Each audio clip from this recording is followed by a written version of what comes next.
जी sir.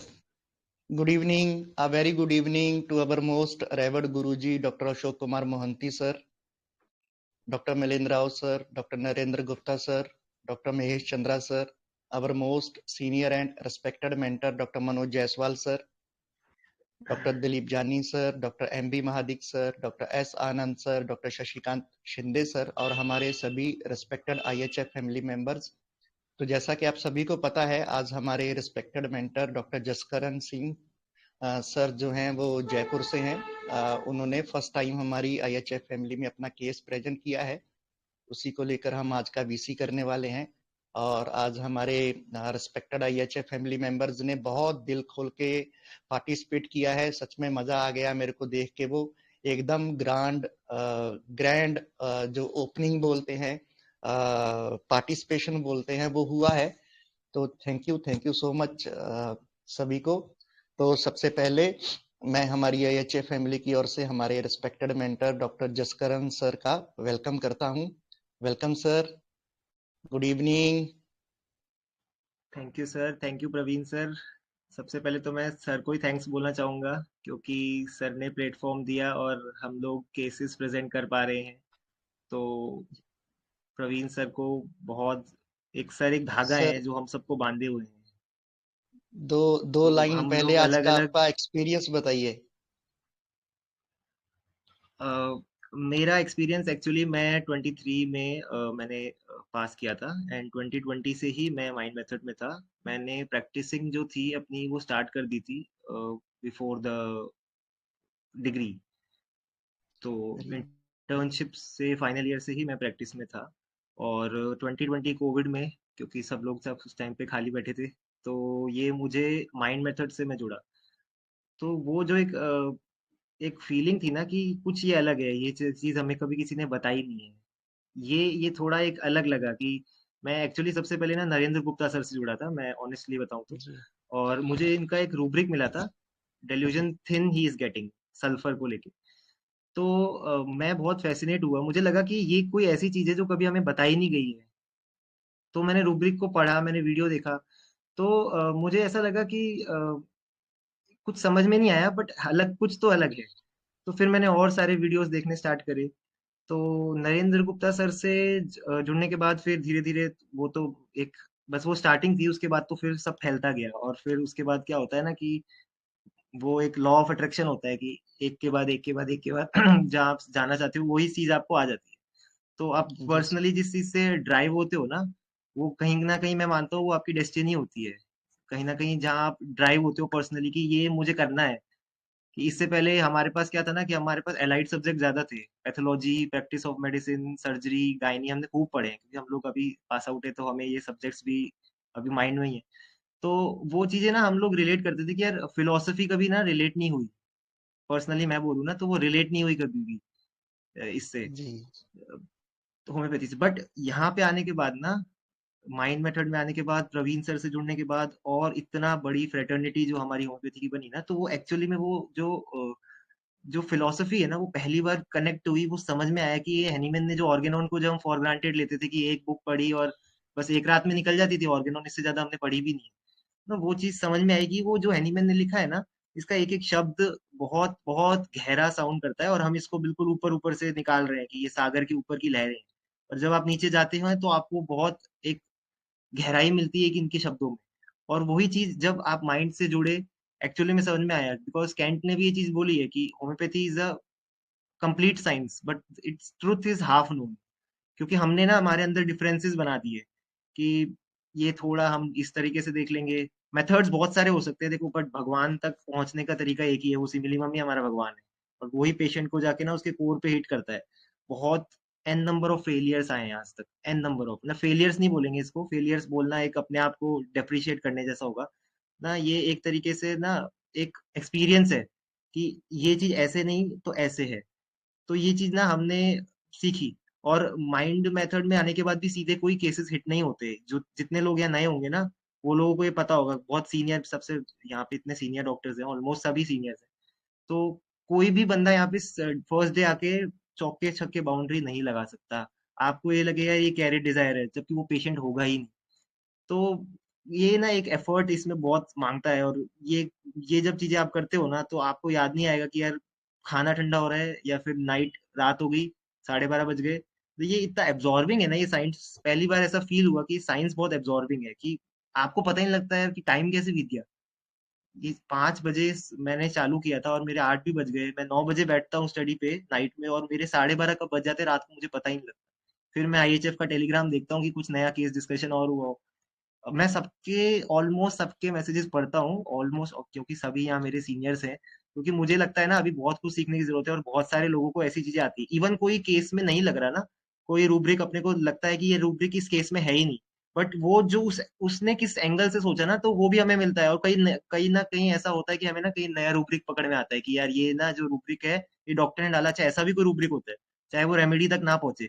और आज का जो पार्टिसिपेशन है ना वो प्रवीण सर ने जो वाला ना वो बहुत एक ग्रैंड वेलकम ही था, क्योंकि मुझे इतनी उम्मीद नहीं थी कि इतने लोग, और स्पेशली कुछ लोग, डॉक्टर देबाशीष, डॉक्टर पूजा, अगर ये यहाँ पर हैं तो सुबह से लगे हुए हैं, सुबह से मतलब हाँ लिटरली सर। मैं इनको थम्स अप करते करते थक गया।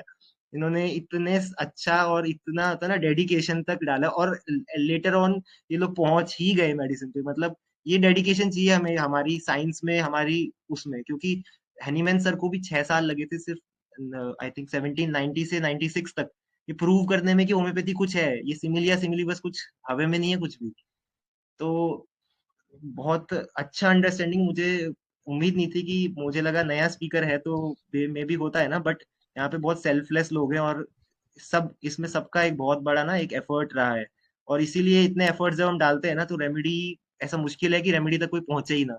कोई ना कोई पहुंच ही जाता है। कल रेनू मैम का बहुत अच्छा केस था, प्लम्बम तक कोई ना कोई पहुंचा था, लिटिल मैं भी नहीं पहुंचा था, बट वो वर्बेटिम पढ़ के कहीं ना कहीं फील आ रहा था तो हम लोग पहुंचे हैं। तो जब इतना एफर्ट्स हम डालते हैं ना और वो कंबाइंड एफर्ट्स होता है ना तो फिर हम लोग ग्रो करते हैं और बहुत बहुत अच्छी जी ग्रोथ होती है। आप ना जो सिंगल जीनियसिस वाले जो होते हैं ना कि आप अकेले चल नहीं सकते बहुत ज्यादा दूर तक, जब आपके पास ये समुद्र ही इतना बड़ा है, आप कितनी दवाइयां पढ़ लोगे, कितना कितना आप वो कर लोगे। तो ग्रेटिट्यूड टू, सबसे पहले तो सैमुअल हैनीमैन सर को, इतनी इतनी सुंदर और इतनी अच्छी साइंस को डिस्कवर करने के लिए। इन्वेंट तो मैं नहीं बोलूंगा क्योंकि सच तो सच हमेशा था, जब सैमुअल हनीमैन नहीं थे तब भी था, बट उसको डिस्कवर करने के लिए। और उसके बाद जो भी हमारे यहाँ सीनियर मेंटर्स हैं, जितने भी मैं नाम पढ़ पा रहा हूँ, आई थिंक नवीन सर तो हैं ही, और I think M B Mahadik sir हैं इसमें, दिलीप जानी सर हैं, देबाशीष सर हैं, और सबके सब, क्योंकि ये मेरा फर्स्ट टाइम है और मैं यहाँ पे एटलीस्ट एज वाइज देखा जाए तो मैं सबसे यंग हूँ यहाँ पे। तो जितने भी लोग हैं, मैं बिलीव नहीं, मैं आप लोगों से सबसे डेली सीखता हूँ। मेरे को रोज सुबह 10:30 बजे ना मैं क्लिनिक में बैठता हूँ, तो पेशेंट ना 11:30 से 11 बजे तक चालू होते हैं। तो वो ना वो 10:30 से 11 का टाइम होता है ना, वो एक ऐसा टाइम होता है कि केस आना चाहिए। अभी केस आ रहा है, आईएचएफ पे केस आ रहा है, अभी नया केस आएगा। और सबसे पहले ना जनरली मेरी अंडरस्टैंडिंग बहुत सुबह सुबह ही आती है, सबसे पहले जनरली केसेस में आती है। फॉर सम रीजंस मैं टेलीग्राम पे नहीं था, बट आईएचएफ पे मैं, बेल आइकन मेरा फॉर एवर ऑन है। जब भी कोई भी केस आता है तो मैं सबसे पहले मुझे मिलता है, मैं जरूर देखता हूँ। अगर मेरे पास पूरा टाइम हुआ ना, 1 घंटा 1.5 घंटा, मैटर ही नहीं करता। आपको अंडरस्टैंडिंग लेनी है। कुछ लोगों को होता है यार इतना पेन टेकिंग कौन ले, कि तुम इंस्टाग्राम रील्स का जमाना है, यूट्यूब रील्स का, तुम छोटे में बता दो ना। बट ये पेन टेकिंग जॉब जब तक आप लोगे नहीं ना तब तक आपको ये साइंस की गहराइयों तक आप उतरोगे ही नहीं, और ऑर्गेनॉन भी नहीं समझ में आती है।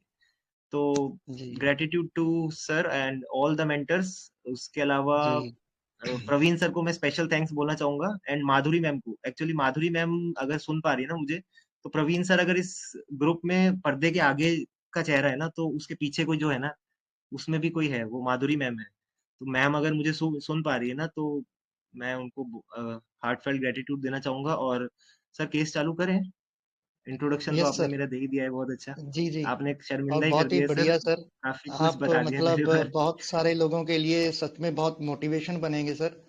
पहला वीसी है और जिस थैंक यू तरह सर, का थैंक मतलब एक गहराई है आपके सोच में, आपके विचारों में, आपकी बातों में, वो ऐसा लग ही नहीं रहा है कि हम बहुत ही जंग लड़के के साथ जिसने अभी अभी बीएचएमएस किया है और इस एज में मतलब पढ़ने को लेके उतना लोग थोड़ा वो भी नहीं रहते, माइंड मेथड को भी नहीं लेके रहते, कोई बात नहीं करेंगे अभी, डिग्री करते हैं फिर प्रैक्टिस स्टार्ट करेंगे फिर देखेंगे।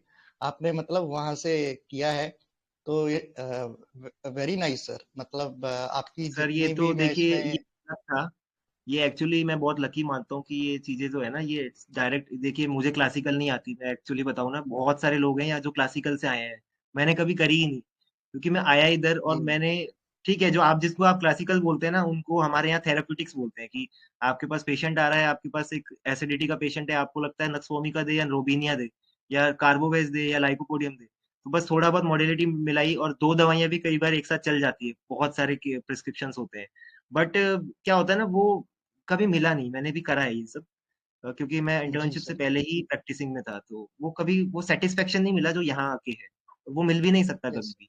मैं क्लासिकल को बिल्कुल गलत सर। नहीं बोलता, ना ही मैं थेरेपेटिक्स को बोलता हूँ, बट वो सेटिस्फेक्शन नहीं है जो होता है ना, एक कोर पे हिट करना पेशेंट को सिंगल मेडिसिन के साथ, और वो भी अनकॉमन जहां हमें लगता है कि वो कॉमन नहीं है। तो ज्यादा टाइम वेस्ट ना करते हुए मैं केस स्टार्ट करना चाहूंगा। केसेस तो जी सर, वैसे बस आपने पढ़ मेरे ही को लिया, बट फिर 10 सेकंड दीजिए। जी जी जी सर, बिल्कुल बिल्कुल।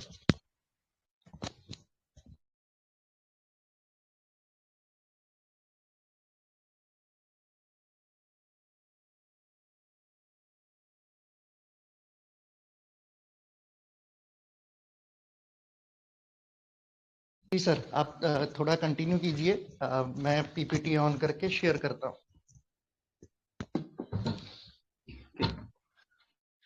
मैं वैसे ही पढ़ देता हूँ सर, कोई दिक्कत नहीं है वैसे, अगर पीपीटी का दिक्कत आता है तो। नहीं नहीं, कोई इशू नहीं है सर।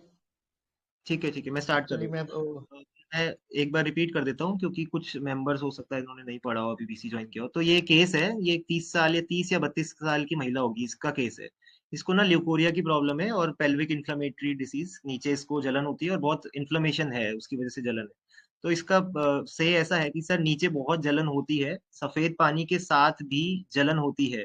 तो मैंने पूछा कब से, तो बोली काफी मंथ हो गए, पहले से थी बट अब काफी बढ़ गई है।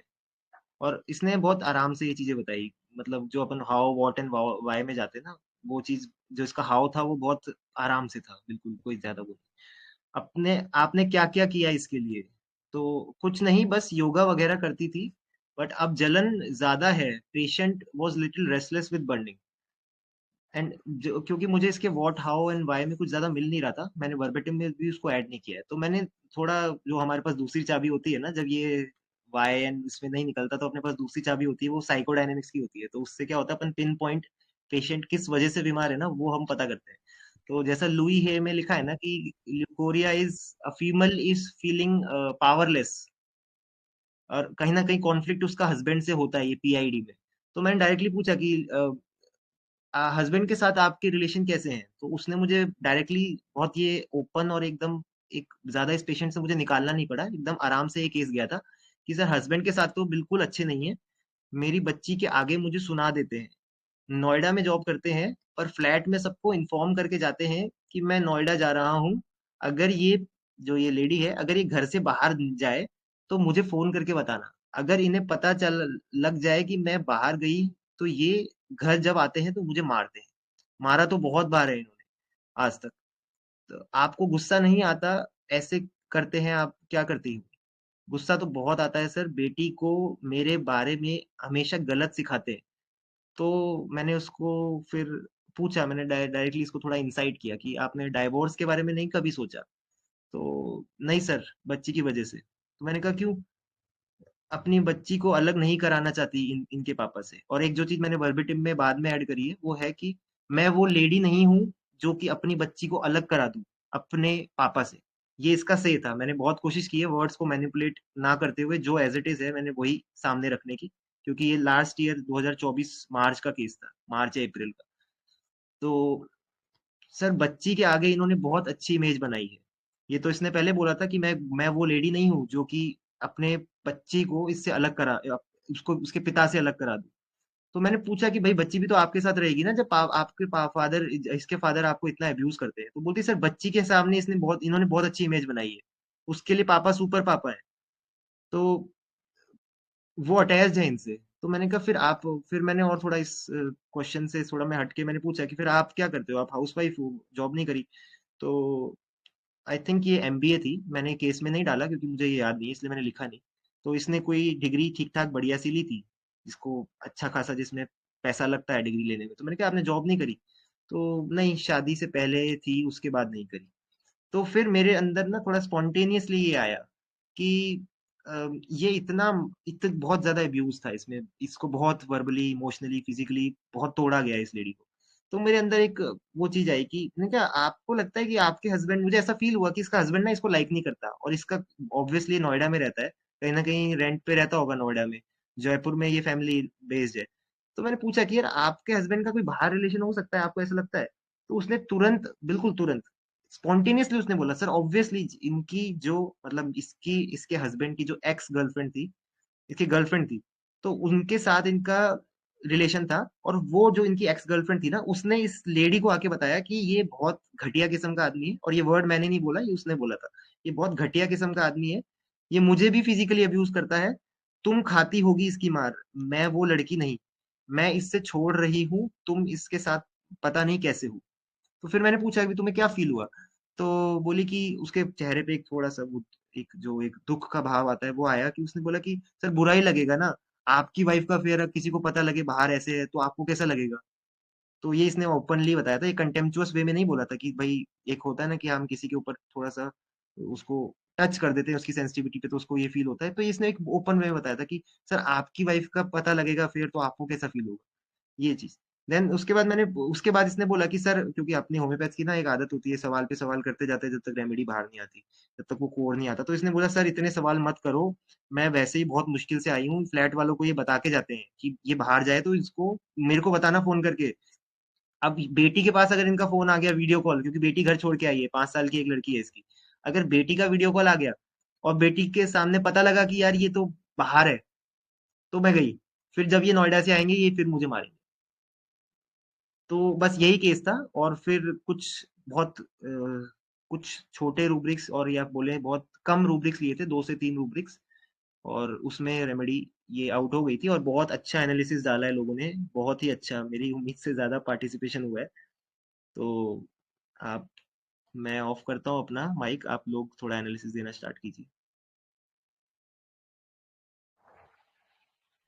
जी बताइए प्लीज। और एक बार फिर से सभी को बहुत थैंक यू, बहुत अच्छे पार्टिसिपेशन के लिए। जी बताइए कौन स्टार्ट करेगा आज, कौन इनिशिएट कर रहा है? तो पूजा मैम है क्या? जी वो थे सर। ओके नमस्ते ओके, पूजा वो मैम। सुबह से उन्होंने बहुत मेहनत करी है, पूरा आधी मेटेरियल का उन्होंने निकाल दी, और एट द एंड वो रेमेडी तक भी पहुंची है।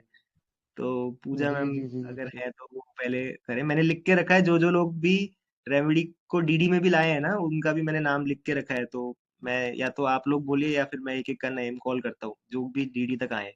और बाकी सबको ओपन है, कोई भी बोल सकता है आराम से, कोई दिक्कत नहीं। जी सर, गुड मॉर्निंग हाँ जी सर। रविंद्र सर। सर हाँ, जी तो केस तो जितना समझ आया, पहले वो बच्ची को बहुत प्यार करता है, तो यूज कर रहा है। सर वॉइस का इशू है आई थिंक आपके एंड पे, या मेरे एंड पे। प्रवीण सर मेरी आवाज आ रही है ना ठीक से? नहीं नहीं, सर का फ्रॉम आवाज माय व्यूज, ब्रेक हो गया है। और वो जितना बात बताना था, कितना वो जो बात बताना था वो आसानी से बता दिया, तो ट्रूथ टेलिंग, प्लेन ट्रूथ। तो एक फेल्कॉन का सर आ रहा है। जी सर। जी सर, बहुत बड़ी अंडरस्टैंडिंग।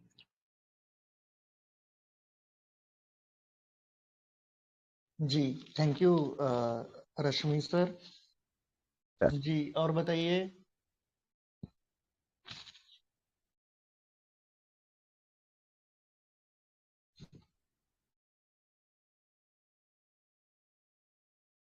हेलो। अ, नीलू मैम नमस्ते। आप बहुत दिनों से आपका आवाज नहीं सुना है, प्लीज ऐड नमस्कार कीजिए। सर। जी नमस्ते संजय सर। सर मैं फैल्कॉन के साथ जाऊंगा, और सर ने पूछा था कि ऑब्जेक्टिव रीजनेबल किस हिसाब से लिया। सर जैसे आपने उनसे पूछा था कि बुरा तो नहीं लगता, तो उन्होंने जो जवाब दिया कि भाई वो ऑब्जेक्टिव रीजनल वहां लगा मेरे को कि ये बिल्कुल सही बोल रही है कि भाई हर किसी को गुस्सा आएगा उस टाइम। ऑब्जेक्टिव रीजनल तभी लिया था सर मैंने। थैंक अच्छा हाँ, सर का अंडरस्टैंडिंग बहुत बढ़िया था, बट मैं ये कह रहा था, आई थिंक यहाँ से आवाज चला गया कि जो ऑब्जेक्टिव रीजनेबल है ना, वो बिल्कुल लग सकता है, मेरी तरफ से ना नहीं है इस केस में, बट ना ऑब्जेक्टिव रीजनेबल एक ऐसा रूब्रिक है जो अपनी चाबी खोल भी सकता है और आपको फंसा भी सकता है। तो ना इसको थोड़ा cautiously back of the mind, जब आपको लगे ना कि ये है तो इसको रख लें, बट डायरेक्टली कई बार देखिए एक्सपीरियंस लोग इससे एंट्री ले लेते हैं, बट मुझे लगता है कि ये फंसा देता है कई बार। तो ये आप रूब्रिक को कंसिडर कर सकते हैं बिल्कुल। और अभी मेरी तरफ से इसका कोई ना नहीं है, क्योंकि रेमेडी डिस्क्लोज होगी फिर अपन बिल्कुल देखेंगे। और कोई sir? You. Thank you sir. Hello. जी। जी हेलो। हाँ नमस्ते सर।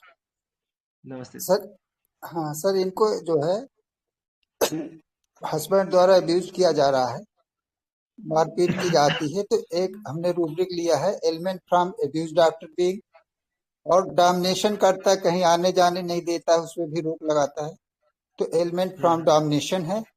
और ये इसको हम्म अपनी बच्ची की चिंता है, इसी कारण वो जो है डाइवोर्स नहीं ले रही है या कोई उसको छोड़कर नहीं जा रही है। तो एंजाइटी चिल्ड्रन अबाउट, और अपने हस्बैंड के प्रति एवर्सन है, हस्बैंड एवर्जन टू, और इसकी मजबूरी है बच्ची के कारण, तो ये हेल्पलेस फीलिंग ही महसूस कर रही है।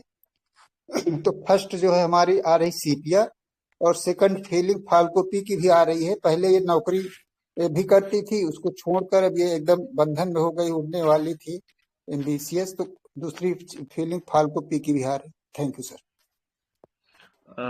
सर ठीक है, बहुत बढ़िया आपकी अंडरस्टैंडिंग है। क्या होता है ना सर, देखिए ना, जनरली मैंने देखा, मैंने बहुत सारे फिजिकल अब्यूज के पेशेंट्स देखे हैं, आई थिंक 8 से 10 पेशेंट्स मेरे पास ऐसी लेडीज रही होंगी। तो ये ना थोड़ा एक कॉमन होता है, इसी से मैं बच्चों के लिए रुकी हुई हूँ। तो ये कई बार अपन एंग्जाइटी चिल्ड्रन लेके यहाँ फंस जाते हैं। नो डाउट हो सकता है, अपन मना नहीं करते, बट इसको भी बैक ऑफ द माइंड रखे ना तो ज्यादा अच्छा है, क्योंकि बहुत सारे लोग होते हैं जो बच्चे को लिए रुके जाते हैं। आप इसको प्रोमिनेंट तब लीजिए जिसको कुछ पड़ा ही नहीं है, जो छोड़ छाड़ के भाग गया, भाड़ में जाए मेरे बच्चे, भाड़ में जाए पति। हाँ, नॉर्मली तो मुझे खैर सभी करते हैं, महिलाएं हाँ ऐसे। हाँ हाँ। तो वो जो चीज होती है ना कि ये एक कॉमन चीज है, तो एंग्जाइटी चिल्ड्रन, और इससे मुझे इतनी ज्यादा चिंता लगी नहीं। वर्बेटिम में जरूर आप लोग थोड़ा फील पकड़ पा रहे होंगे, बट जो इसका से था ना, मुझे उसमें वो एंग्जाइटी चिल्ड्रन, वो चिल्ड्रन के लिए, बच्चों के लिए ना दिखनी चाहिए वो एंग्जाइटी। इसीलिए तभी ये रूब्रिक जाके कंफर्म होता है एकदम, और तभी भी हम लोग इसको थोड़ा ना एक बार ठीक ठीक बैक है, ऑफ द ठीक। माइंड में रखते हैं। बट अंडरस्टैंडिंग बहुत अच्छी है। और आपने 2 दवाइयां बोली है सर, सीपिया एंड फैल्कोपी, तो आप इसमें से किस में से जाना चाहेंगे? तो सीपिया से ज्यादा फाल्को पी है, क्योंकि एकदम इसको बंधन में रख कर दिया है, अब कहीं आने हम्म। जाने भी नहीं दे रही है, पूरी तरह से रोक लगा दिया है। तो अब वो हम्म। अंदर है, फड़फड़ा रही है, कहीं कर भी नहीं पा रही, जा भी नहीं पा रही है, तो फाल्को पी ही सब जी ज्यादा है। ठीक है सर, बढ़िया है, बहुत अच्छी अंडरस्टैंडिंग। और कोई?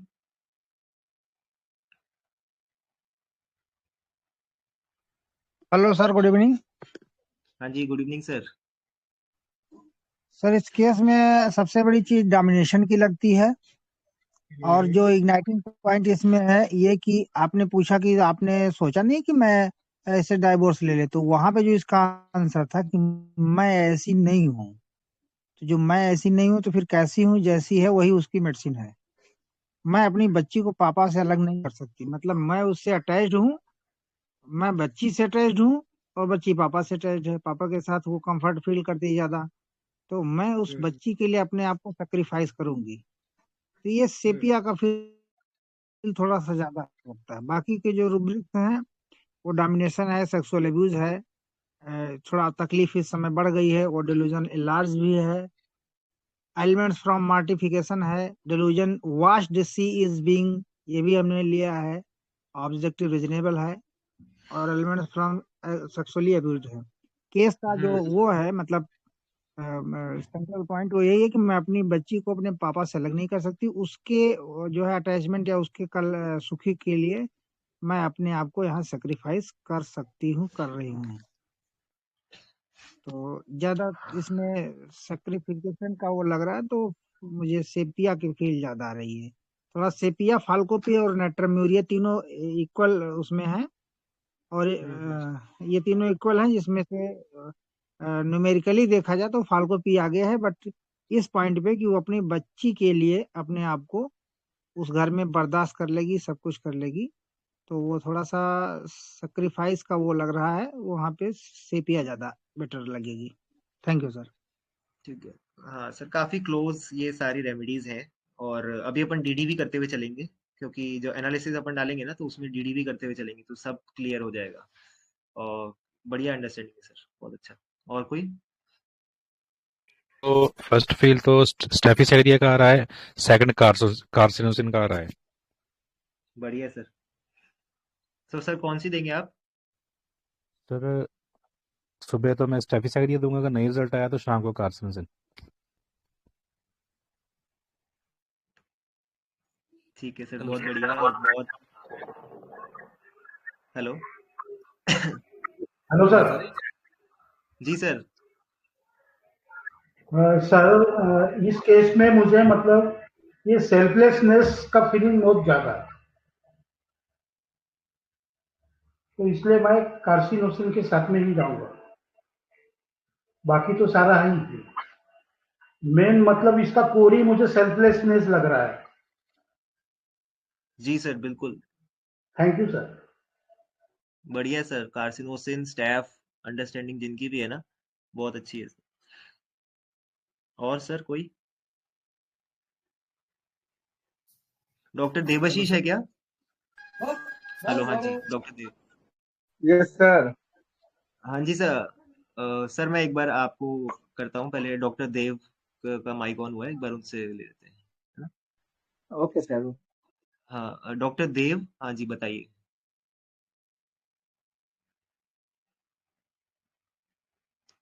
हेलो, आवाज आ देवाशीष रही है ना सर। मेरी? जी जी आ रही है सर। देवाशीष सर। हाँ यस सर। हाँ आप आप बताइए बोलिए, सर। आपको बुला रहे हैं सर। हाँ जी सर, देवाशीष सर की हाँ सर, अंडरस्टैंडिंग बहुत अच्छी मैंने थी। सोचा वो और सर हाँ सर, बताइए। केस जैसे पहले केस पढ़ा था तो उसमें तो मेरा डोमिनेशन और अब्यूज तो मतलब था ही। और अभी जो आप मतलब एक्सप्लेन किया तो उसमें से मेरा और भी क्लियर हो गया कि ये लेडी बहुत मतलब नेप टाइप का लगा, बहुत फ्री टाइप का लगा कि आके आपको एज इट इज सब कुछ बता दिया, आपको प्रूव नहीं करना पड़ा। और हम्म। जैसे आप दोपहर में बताया था कि ये घर में योगा करके मेंटेन कर रहा था, तो उसके लिए मैंने सोच के देखा, हाँ ये ऐसे ही लेडी है। और इसी का फायदा उठा इसके हस्बैंड कि ये बहुत भोला भाला सीधा साधा है, तो इसको दबाया जाए। तो इसी के हिसाब से। और चिल्ड्रन की तो पड़ी हुई है, जिसके लिए मतलब सेल्फ और भी प्रोमिनेंट होकर आने लगा। एल्कोपी है मेरा फाइनल रेमेडी सर। बढ़िया सर। Hello sir. इसमें ना सर ने, हाँ सर बताइए, बताइए। हेलो। आवाज आ रही है सर? जी सर, आ रही है, बताइए।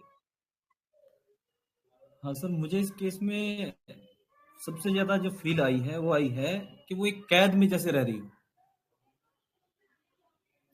तो इसके लिए सर मैंने रूब्रिक लिया है delusion prisoner she is a, और truth telling the plain truth, क्योंकि वो सब कुछ बता रही है।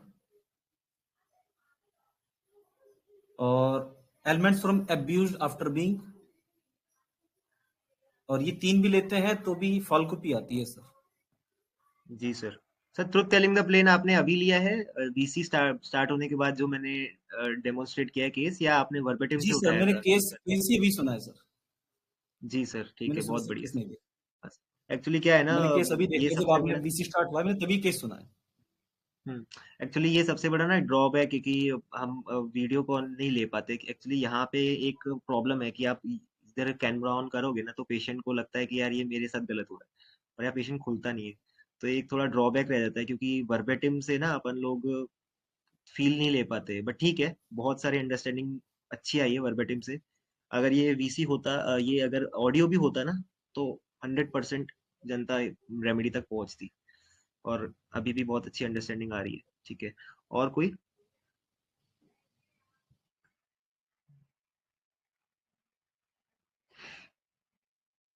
संजीवनी मैम है क्या? हाँ है सर। जी मैम बताइए, आपने भी बहुत हाँ जोर नहीं लगाया है नहीं सुबह सर, से शाम तक।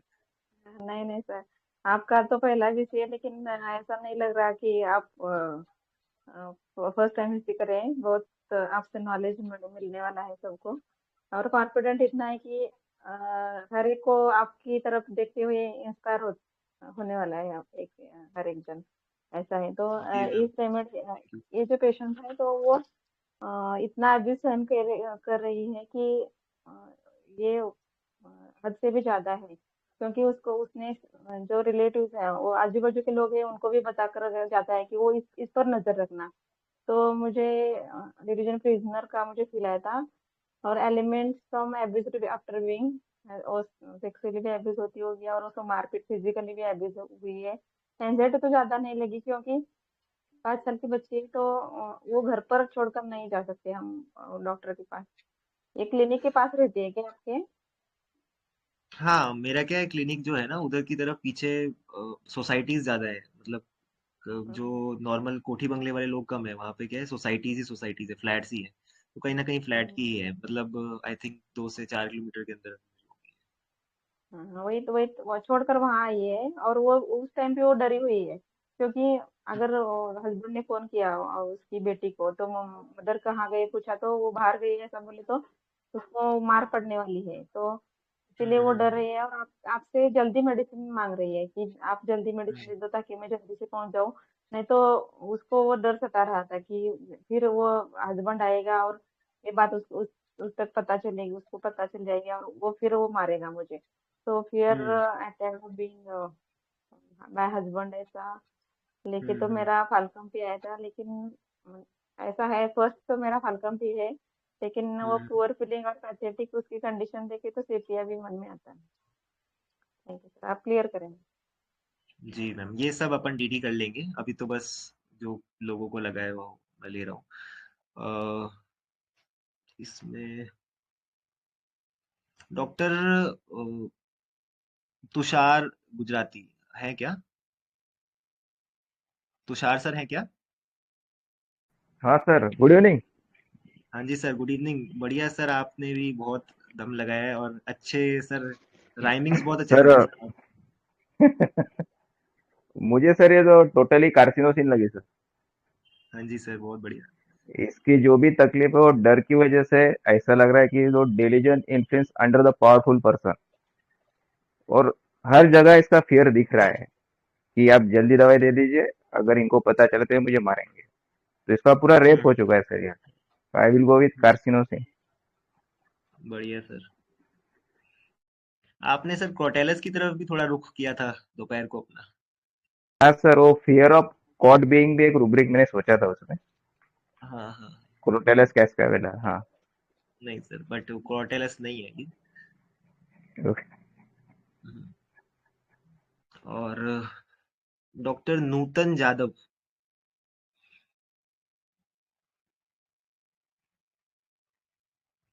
डॉक्टर नूतन है क्या?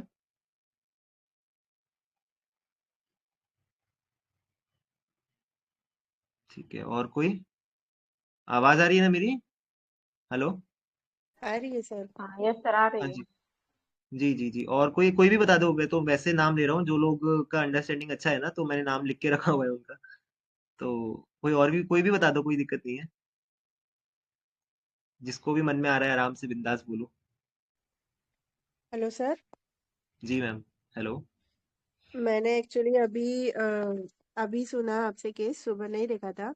बट हम्म जो अंडरस्टैंडिंग मुझे सुन के लगी कि ये लेडी जो है, जैसे आपने बताया कि बहुत इजीली बता रही थी कि हाँ ऐसे है ऐसे है, तो मुझे लगा कि लाइक अगर इतना एब्यूज सह रही है, लाइक उसका अफेयर है, उसको पता है, और उस अफेयर वाली लेडी भी उसके बारे में ऐसा बोल रही है, तो इतना कुछ सह रही है, फिर भी सी इज लाइक अच्छे से बता रही है, तो मुझे ईज फीलिंग की फील आई थी फर्स्ट रूब्रिक मैंने अब्यूज लिया था, एलिमेंट्स फ्रॉम अब्यूज भी। सेकंड ईज फीलिंग लिया था। थर्ड कि इतना अब्यूज है कि वो अपनी दवाई लेने के लिए भी नहीं जा सकती। एक तो अकेले आना है, ऊपर से वो जाने के लिए भी वो डर रही है कि जल्दी करो, अगर वो वहां पे वीडियो कॉल करेगा या उसको पता चलेगा तो मुझे आके मारेगा। तो ये मैंने इसको वॉच्ड बीइंग सोचा था सर, कि उसको पूरी उस पर नजर रखी जा रही है कि कहाँ जा रही है, क्या कर रही है, सब कुछ। और डोमिनेशन तो फील हो ही रहा था कि वो उसे डर रही है, उसके कंट्रोल में है। तो सिंपल रूब्रिक लिया था मैंने, डोमिनेशन। तो इससे मुझे भी फाल्को भी लग रही है। थैंक यू सर, बहुत बढ़िया। मतलब आपका फर्स्ट वीसी है, but you are too good, मतलब Shweta ma'am, good. Gratitude thank you. Gratitude ma'am. मैंने आपको नहीं नहीं फर्स्ट सर, में आपकी वॉइस से रिकॉग्नाइज नहीं किया, अभी मैंने नाम पढ़ा तो मैम थैंक यू मैम। बहुत आपके चैनल पे भी हम एक्टिव रहते हैं और बहुत अच्छे अच्छे थैंक यू आप सर। अंडरस्टैंडिंग डालते हैं मैम। अच्छा है मैम, बहुत नहीं, अच्छा आपका अंडरस्टैंडिंग है। Thank you sir. अभी मेरी ना नाक बंद है तो आवाज थोड़े से जी अलग। मैम, कोई थैंक यू दिक्कत सर, नहीं है, बहुत बढ़िया केस है। अब कोई आपसे दिक्कत भी नहीं। सीखने मिल रहा है तो हमें भी जी मजा आ रहा मैम, है। जी थैंक यू सर। ठीक है, थैंक यू। और कोई? तो हाँ, जसकरण सर, पहले तो आपको बहुत बहुत congratulations for the first thank you Renu presentation. Ma'am. और कल थैंक भी यू मैम। आपका एनालिसिस बहुत ही बढ़िया था। एंड आप माइंड मेथड में इतने एडवांस में आ गए, उसके लिए double congratulations. Thank you so ma'am. जो इस केस में ना, मुझे जो लगा कि एक तो ये लेडी मुझे फ्रिवलेस भी लगी कि इतनी टाइम से इसने ट्रीटमेंट भी नहीं लिया कुछ, जस्ट योगा करके शी इज मतलब अटेनिंग द ना हेल्थ। मतलब मैं थोड़ा कार्सी की तरफ भी जा रही हूँ, कार्सिनोसिन की तरफ, पर फेल्कोन आ रहा है क्योंकि वॉश्ड फीलिंग तो आ रही है। इस पे नजर रखी जा रही है, ये तो थ्रू एंड थ्रू लग रहा है। और वो आपसे लास्ट में जैसे बोल रही है ना कि जल्दी से दवाई दे दो और पता लग जाएगा हस्बैंड को, तो ये चीज लग के फेल्कन काफी फील आ रहा है। एंड डीडी में मेरा कार्सिनोसिन है मैम और बढ़िया फियरफुल अंडरस्टैंडिंग है। था। हाँ, वो हाँ मतलब डरी हुई है ये लड़की ना। जी जी। मैम, बढ़िया अंडरस्टैंडिंग था। मतलब मैं यहाँ ना एक चीज क्लियर करते चलूँ, जैसे कुछ लोगों ने ना इसको फ्रिवोलस और एक्स्ट्रावेगेंस लिया है ना, तो गलत नहीं है। बट एक्चुअली क्या होगा ना कि हम ले सकते हैं यार ये एक्स्ट्रावेगेंस हो गया या डिल्यूजन लार्ज, पहले कम था ज्यादा हो गया। बट आप एक्चुअली इसके पीछे का वाय देखो ना कि जब इसको निकलने ही नहीं दिया जा रहा बाहर तो वो करेगा क्या? अभी अपन लोग वो तब लेना कि जब अपने को समझ में आए कि ये चीज, ऑब्वियसली जब पेशेंट के पास पूरी इंडिपेंडेंस है वो जा सकता है, और फ्रिवोलस वाला मस्त मौला होता है वो नहीं आता। सबका जो वाय है फ्रिवोलस होने का अलग अलग है। तो ये ना yes yes yes, right. Frivolous rubric इस केस में इस पॉइंट पे नहीं लगेगा। बाकी मैम की अंडरस्टैंडिंग जो थी ना रेनू मैम आपकी बहुत अच्छी है। और कुछ किसी लोगों ने यहाँ पे लिया था कि फियर एक्स्ट्रावेगेंस, वो भी यहाँ नहीं लगेगा क्योंकि ना ये इसको निकलने कौन दे रहा है? ये निकलने नहीं दे रहा। ये तो क्या है ना, ये 6 महीने से सह रही है। ये जब आई थी तो उसने बोला था कि अराउंड 6 मंथ, जहां तक मुझे ध्यान है 6 महीना हो गया। मतलब कि यस इतना ये सह रही है, अभी तो इतनी हद पार हो गई है कि अब इसको निकलना ही पड़ गया ना बाहर, अब तो आना पड़ गया। तो ये चीज यहाँ पे एक्स्ट्रावेगेंस भी नहीं लगेगा कि फियर एक्स्ट्रावेगेंस की पहले कम था, पहले वो ओपीएम ही है इसमें देखिए, अकेली रेमेडी तो वो कंटेंट होता है, फिर उसके बाद एक्स्ट्रावेगेंस आता है। तो ये चीज भी यहाँ पर जो है ना, एक्स्ट्रावेगेंस और फ्रिवोलस नहीं लगेगा। बाकी रेनू मैम की अंडरस्टैंडिंग बहुत अच्छी है, बॉस्ट बीइंग और बाकी कैदी जो तो लग रही है ना, वो मैम ने कैदी बताया। है, घर में कैद हो गई है ना, जी जी वो फील तो जी आ रहा जी है। जी जी। जी बिल्कुल यस यस। बिल्कुल बिल्कुल। और कोई? Heartily doc congratulation doctor Jaskaran. Thank you ma'am. Uh, आपका केस पढ़ने के बाद एक्चुअली मैंने थोड़े दिनों पहले ही फैल्कॉन लिया ना, तो मैं फैल्कॉन पे थी, इसलिए एक्चुअली मैंने क्वेश्चन किया आपको फर्स्ट कि how was her how and presentation, लेकिन जी वो जी जी हाउ और प्रेजेंटेशन में मुझे नहीं मिला इसलिए। और दूसरा सत्यजीत सर को आपने बोला कि एंजाइटी चिल्ड्रन कैसे लिया सर आपने, तो इसलिए फिर मैं हाँ। फैल्कॉन से हटके लैक कैन पे चली गई थी। नहीं देखिए अदरवाइज तो मैं फैल्कॉन का मेरा फील आ गया था। हार्टली नहीं आपका फील कॉन्ग्रेचुलेशन बिल्कुल और सही है। आपको। बिल्कुल बिल्कुल मैम, थैंक यू मैम। आपका मेरा जस्ट वो क्वेश्चन ये था क्योंकि क्या होता है ना कि हमारे अंदर भी ना एक थोड़ा सा सेल्फिश मोटिव है कि हम लोग भी चाहते हैं कि यार हमें भी सीखने को मिले। तो कोई पेशेंट अगर कोई होता है ना कि कोई डॉक्टर कोई रूब्रिक उठा रहा है ना, तो वो हमें भी मिले सीखने को। तो राइट। हमें उसकी भी अंडरस्टैंडिंग जाननी है। तो मैंने जस्ट इसलिए पूछा था, मैं कोई रिवोल्ट नहीं कर रहा किसी के अगेंस्ट कि आपने क्यों नो लिया। No no, it's okay. Sanjay sir ने ऑब्जेक्टिव रीजनेबल लिया है, वो भी बिल्कुल बढ़िया है। मेरा जस्ट एक क्वेश्चन था कि ये आपने लिया क्यों, इसका रीजन क्या हो सकता है। और जिसमें बिल्कुल बिल्कुल लगा कि ये बिल्कुल भी नहीं है केस में, वो मैंने वहां पे बिल्कुल सीधे इसको डिनाई किया कि यहाँ पर ये बिल्कुल नहीं है। तो कोई बोलेगा फिर अपन या फिर करें?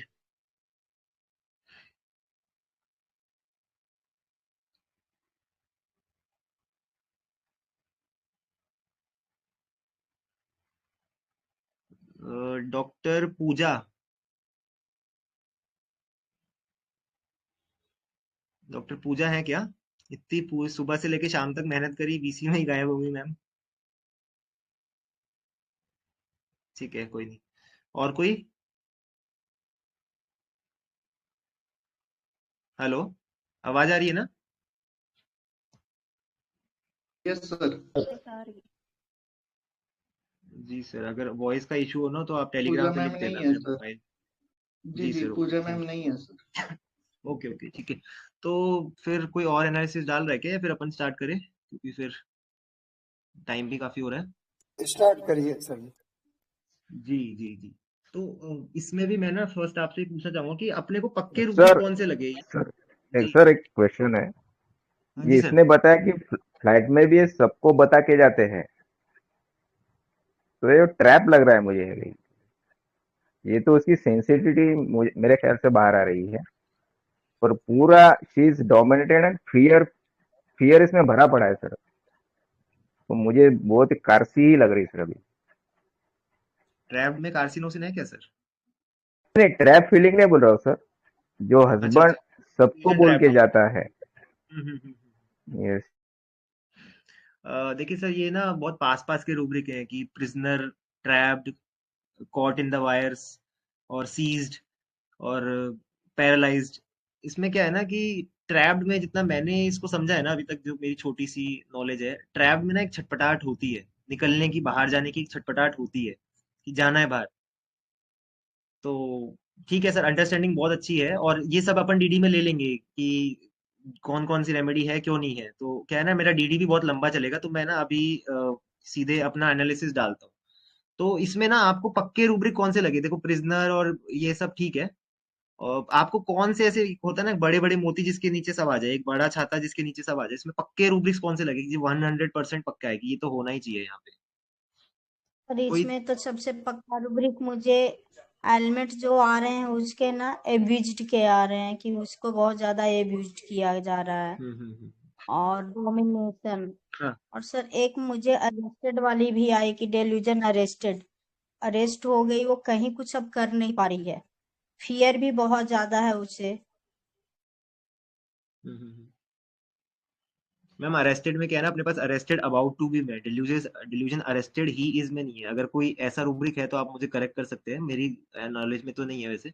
कोई सिंथेसिस में या कंप्लीट डायनेमिक्स में ऐसा हो तो वो अरेस्टेड अबाउट टू बी में कि वो होने वाला है अभी।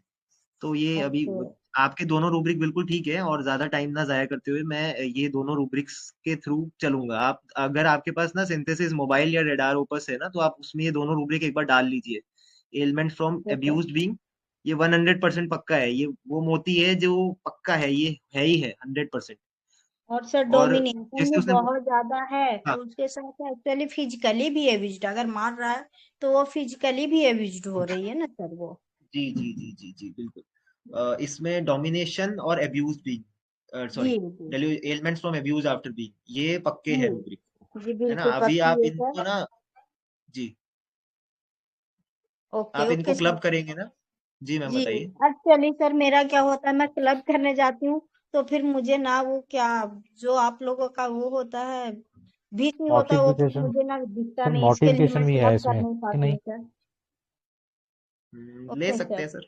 कैसे लगा आपको मॉडिफिकेशन? क्योंकि वो देखो ना, उसके हस्बैंड उसको ओपनली सारा अब्यूज कर रहे हैं, उसके उसकी इंसल्ट कर रहे हैं, बच्चे के सामने भी डांट रहे हैं ओपनली उसको। सही है। तो मैं ना अभी वो शेयर कर रहा हूँ, बिल्कुल आप लोगों के सबके रूब्रिक्स बहुत बढ़िया हैं, और कुछ लोगों ने तो एकदम, होता है ना, पिन पॉइंट भी पहुंचा है कोई ना कोई। तो ना मैं एक बार ये शेयर कर रहा हूँ जो मैंने जिसमें अंडरस्टैंड किया था ना। तो अब्यूज बीइंग पक्का है, और डोमिनेशन भी पक्का है। तो अब ये दोनों क्लब करेंगे ना, तो आपके पास अराउंड अराउंड 16 दवाइयां आएंगी। तो ना अब अपन इसको डीडी करते हुए चलते हैं, जिससे कि इन फ्यूचर भी ना अपने को ये समझ में आ जाएगा, क्योंकि ये बहुत कॉमन है। अगर आप देखो, एक लेडी जिसके ऊपर डोमिनेशन भी हो रहा है, प्लस उसके ऊपर अब्यूज भी हो रहा है, तो अब अपन ना डीडी करते हुए थोड़ा चलेंगे ना, तो इसमें अपने इन केस फ्यूचर भी बहुत सारे ऐसे डोमेस्टिक अब्यूज के केसेस निकल जाएंगे। ये तो जो रेमेडी आएगी आएगी, बट अपन डीडी में अपने को बाकी सारी अंडरस्टैंडिंग भी हो जाएगी। तो सबसे पहले ना पूजा मैम ने ही सुबह सुबह की अंडरस्टैंडिंग सबसे पहला उन्हीं का ही था, तो उन्होंने ना इग्निशिया डाला था। क्योंकि बहुत सारे लोगों को ये फील आया था कि ना मैं वो लेडी नहीं हूँ जो अपने बच्चों को अलग करा दूं ना।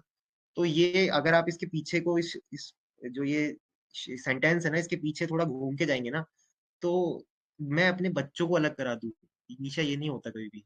इग्निशिया ना मैरिड है, वो 7 जन्मों तक वो है। और जो नंबर सेकंड ना, जो इसने बोला कि जो मैंने बोला था ना कि ये बहुत आराम से बोल दिया सब कुछ, तो ये इतना इग्निशिया को थोड़ा टाइम लगता है। मतलब ये कोई ऐसा फिक्स्ड रूल नहीं है कि बहुत हार्ड रूल हो कि ऐसा ही होता है, बट होता है कि इग्निशिया थोड़ी सी ना सेंसिटिव रेमेडी है। उसमें एक वो सिक्रेटिवनेस है, वो इतना सीधे आके बताना, और वो भी इतना कि अपने हस्बैंड की एक्स के बारे में भी बता देना, गर्लफ्रेंड के बारे में बता देना। तो वो ना यहाँ से इग्निशिया सीधे रूल आउट हो रही थी। नेट्रम्यूर भी एक रेमेडी इसमें आती है। तो नेट्रम्यूर में क्या होता है ना, एक डिग्निफाइड व्यक्ति है, तो नेट्रम्यूर का यह रिएक्शन देखने वाली बात है कि जो रिएक्शन होता है ना, मतलब आपको जनरली ना नेट्रम्यूर हेट्रेड एंड रिवेंजफुल में होता है। और इतना डिग्निफाइड व्यक्ति ऐसे मार नहीं खाएगा और ये नहीं बताएगा कि इतना सब कुछ है, क्योंकि वो अपने पार्टनर से ना बहुत एक उम्मीदें बसाए रखता है कि यार ऐसा होगा, बट वो चीजें मिलती नहीं है, तो वो डिसअपॉइंटमेंट, ग्रीफ और उसमें जाता है। प्लस ना हेट्रेड एंड रिवेंजफुल बहुत कॉमन है नेटवर्क में, बहुत कॉमन। मतलब ऐसा बोलते हैं ना कि अगर आपको किसी से बदला लेना है ना, तो उसके खाने में नमक ज्यादा मिला दो, तो उसका मुंह खारा होगा ना, तो आपको ये सबसे बड़ा बदला है कि जो उसका मुंह जिस तरीके से खारा होगा ना कि वो पानी पीता पीता थक जाएगा। तो वो ना वो नेट्रम्यूर बहुत ऑब्जेक्टिव रीजनेबल बंदा होता है कि प्रॉपर टू नमक होता है ना, स्वाद स्वाद अनुसार ही ठीक रहता है। तो अब्यूज भी जितना इतना ज्यादा अब्यूज लंबे समय तक नेट्रम्यूर नहीं झेल सकता, और वो डिग्निटी के बाद इतना वो रिवेंज में जाता है। और जहां मैंने इसको इतना इंसाइट किया, एक्चुअली मैंने इसको इंसाइट ये किया था कि यार आजकल का समाज ऐसा है कि लड़कियां, जो हम समझते हैं, नो ऑफेंस, कि ना लड़कियां कहीं ना कहीं फायदा उठा लेती है लड़कों का। और कोर्ट भी, जो इंडियन कोर्ट है ना, वो थोड़ा ऐसा है कि दे आर मोर, मतलब more biased toward the female. तो लड़कियां जहाँ सीधे सारे लड़के फंस जाते हैं, तो तेरे पास वो जेन्युइन रीजन है, तो आपने छोड़ा क्यों नहीं? तो ये कि सर मैं वो लेडी नहीं हूँ जो अपने बच्चों को अलग कराना चाहती। तो ये उसका सही था। तो अभी तीसरी रेमेडी जो है ना, वो सीपिया है, जो बहुत लोगों ने अभी बोली भी है, और एनालिसिस चार्ट में भी लोगों ने सीपिया बोली थी। एक्चुअली सीपिया क्या होता है ना कि सीपिया का ना ये पुअर प्लस एम्पेरिज्ड प्लस पैथेटिक, ये ना ये तीनों अगर आप रूब्रिक को डालेंगे ना, तो सीपिया आती है। ये ना इस तीनों रूब्रिक्स का बहुत सुंदर मिश्रण है सीपिया। मतलब पैथेटिक आप उसको समझिए कि जिसको देख के आपको ये करने का मन करेगा, वो ऐसी दयनीय कंडीशन जिसकी आ जाए। और कहीं ना कहीं सीपिया वो एंगर होल्ड करती है पार्टनर के खिलाफ। और ना ये जैसे सीपिया जो बनती है ना, वो इंक पॉट होता है, एक ink pot of the cuttlefish से बनती है। तो वो इंक पॉट क्या होता है ना, वो उसका डिफेंस मैकेनिज्म है कि अगर कोई भी मछली पास आती है ना, तो उसके ऊपर छिड़क के भाग जाती है। तो ये जो स्टेट है ना, यहाँ पर वो एक पॉइंट के बाद सीपिया बहुत डांस करने के बाद वो एवर्जन में जाती है। और फिर वो एवर्जन टू चिल्ड्रन में नहीं जाती, वो ऐसे बोलेगी कि मैं अपने बच्चों को अलग नहीं कराना चाहती है, बच्चों को भी वो छोड़ने की हिम्मत रखती है, क्योंकि सीपिया ना एक इंडिपेंडेंट लेडी है। अब फिलिप बेली ने स्पेशल थीम ही सीपिया की इंडिपेंडेंट लेडी दी है। तो सीपिया वो एवर्जन और प्लस ये पुअर प्लस एम्बेरेस्ड है ना, ये मैं आपको एनेक्ट करके नहीं बता सकता। वो पकड़ना ना, वो एक फील होती है कि मैंने बहुत सीपिया पकड़ी है क्लिनिक में।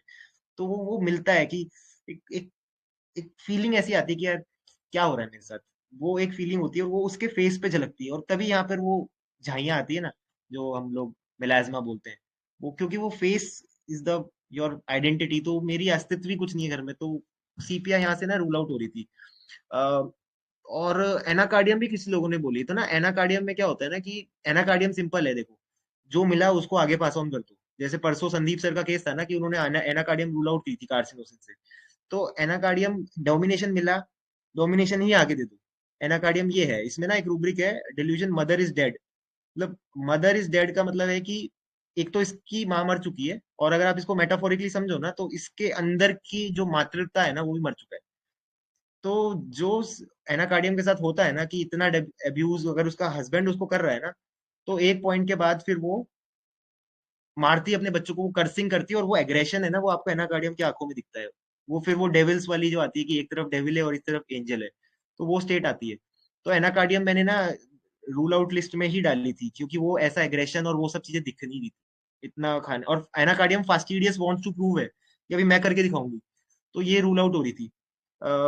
एक आ रही है इसमें लाइकोपोडियम, जो देवाशीष सर ने इसमें ना सुबह लिखा था कि ना ये मुझे थोड़ी सी शानी लेडी लगी, कि ये अपने ना मौके का इंतजार कर रही है कि मैं जब मेरा वक्त आएगा ना तो मैं इसको बताऊंगी। तो वो इस केस में बिल्कुल भी नहीं है। और ये एक्चुअली जो सर ने लिखा था ये लाइकोपोडियम में होता है ना। लाइकोपोडियम वो क्लब मॉस है जिसको वो बनना वो पेड़ ही है जो वो एवोल्यूशन में कभी था, उसको वहीं तक ही पहुंचना है। तो जो इसका सेंटर जो उसकी आत्मा है ना वो पावर ही मांगती है, पावर लव है। तो लाइकोपोडियम का से ऐसा होता है ना कि अभी मेरे ऊपर हो रहा है ना तो परसिवरेंस करके चलो, सह लो। और एक पॉइंट के बाद फिर जब आता है ना तो लाइकोपोडियम अपने से ऊपर वाले को भी दबाता है। और लाइकोपोडियम ऐसे बोलेगा क्या कि बच्चे के लिए रुकना और ये सब, ये तो फ्लाइज फ्रॉम चिल्ड्रन है, तो उड़ के भागता है वहां से।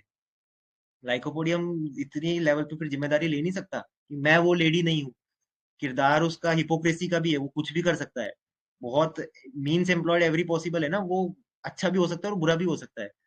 तो यहाँ से ना लाइकोपोडियम बिल्कुल जा रही थी दूर। एक मेडोरिनम दवाई आ रही थी, बट मेडोरिनम क्या होता है ना, नोसोड है। नोसोड का जो थीम ही है ना वो एक डेस्परेशन है, वो करना है कि उसको रोको। और medorrhinum more of a mistake world में जीता है कि यार कोई करके देखते हैं, चलो कैसा लगता है। तो ये मिस्टिसिज्म से भी क्या है ना, यहाँ पर वो वाली चीज थी नहीं बिल्कुल भी। और इतने लेवल तक मेडोरिनम करेगा नहीं, वो रेस्पॉन्सिबिलिटी टेकिंग टू सीरियसली में है, बट वो एवर्जन में भी है। और जनरली मैंने एवर्जन में पाया मेडोरिनम को, जितना मेरी प्रैक्टिस करी है। तो एक इसमें और आ रही है दवाई, हायोसाइमस। हायोसाइमस को अगर आप रूल आउट करें ना तो हायोसाइमस बहुत जेलेसी फ्रॉम लव डिसअपॉइंटमेंट में है। लैकिसिस एंड हायोस दो ही है। तो हायोसाइमस क्या है, वो इंसैनिटी और वो डिलीरियम और वो इस लेवल पे जाएगा कि वो बस पागल हो जाएगा बिल्कुल। मारने पे आ जाएगा अपने हस्बैंड को, इतना मार खाएगा नहीं, इतना रॉन्ग सफर्ड में है ना, इतना करेगा नहीं वो। और क्योंकि वो फियर बिट्रेड उसका वो है कि भाई मेरे साथ धोखा, जिस पे मैंने इतना ट्रस्ट किया। क्योंकि ना लाइको हायोसाइमस में एक रूब्रिक है सोलैम, मतलब वो एक बंधन इतना ज्यादा है ना उसका कि वो उसके बाद अगर उसके साथ धोखा तो फिर वो छोड़ता नहीं है। इंसैनिटी फ्रॉम सुसाइडल डिस्पोजिशन भी है, वो मार भी सकता है और वो खुद भी मरने की प्रयास कर सकता है, मतलब अपना नुकसान करवा सकता है। तो वो तो बिल्कुल वो इंसैनिटी वाली स्टेट में नहीं था। हायोसाइमस रूल आउट हो रही थी। स्ट्रेमोनियम भी ऐसा कुछ लगा नहीं, बिल्कुल स्ट्रेमोनियम का कोई फील नहीं आया था, वो ईगो, वो अफेक्टेशन और कुछ भी, बिल्कुल यहाँ पे स्ट्रेमोनियम की एनर्जी नहीं थी। थूजा को अपन अगर ले यहाँ पर, थूजा क्या होता है ना, जैसे इसने सीधे से बता दिया, thuja is the king of psychotic. तो वहां पे ना वो एक हाइडिंग बहुत ज्यादा होती है थूजा में। तो यहाँ से ना थूजा भी रूल आउट हो रही थी। और थूजा क्या होता है ना कि वो अपने आप को बाहर तो बहुत अच्छा रखता है कि इसमें अलर्ट एक रूब्रिक है। और ना थूजा में एक रूब्रिक है कि ना delusion bed touches the ground, delusion body scarcely touches the bed, ऐसे रूब्रिक है कि जब वो सोने जाता है ना, मतलब वो इतना अलर्ट है ना कि वो पूरी तरीके से आराम भी नहीं कर सकता कि मेरी पता ना लग जाए, मेरी कोई कमजोरी पता ना लग जाए। थूजा में एक रूब्रिक है फियर ऑफ विंड। विंड मतलब जब हवा फैलती है ना तो सब कुछ पता लग जाता है लोगों की कि यार इसके इसके पास अंदर ये गंदगी है। थूजा के पेट में तो एब्डोमेंस में तो वो अंदर से तो वो जानवर है, animals in the abdomen, but वो दिखाता जो है ना वो एफेक्टेशन है उसका। और बहुत हाइडिंग है थूजा, कई बार बहुत बार पकड़ में नहीं आता थूजा। ट्यूबर क्लीनम है, बट ट्यूबर क्लीनम इतना नहीं सहता। ट्यूबर क्लीनम तो एक देने वाला बंदा है, स्ट्राइकिंग व्हेन रिप्रीहेंडेड, वो इतना नहीं करेगा, इतना सहेगा नहीं। तो अभी ना अपने पास और दवाइयां पड़ गई जो कि बहुत पास पास चल रही है। उसमें एक फॉलिकुलाइनम है, एक नाजा है, और एक स्टैफ है, और कार्सिनोसिन है, और फाल्को है। तो सबसे पहले ना मैं स्टैफ को रूल आउट इस बेस पे करूंगा, क्योंकि स्टैफ क्या होता है ना, जो उसके लाइन बोली थी ना, मैं वो लेडी नहीं हूँ जो अपने बच्चों को अलग कराऊंगी। तो ना स्टैफ में एक रूब्रिक है ना, loyal in relationship and honest. Staph का जो किरदार है ना वो ऑनेस्ट है, वो बहुत एक बोले ना कि एक ईमानदार व्यक्ति है, डिसऑनेस्ट में नहीं है स्टैफ। तो क्या होता है ना, स्टैफ में झुकने का, सेल्फ डिनाई करने का रीजन होता है एम्बिशन फॉर फेम। कि अगर I am denying my self my ego, मैं अपने ईगो को ही डिनाई कर रहा हूँ, बिकॉज कहीं ना मुझे वो फेम चाहिए।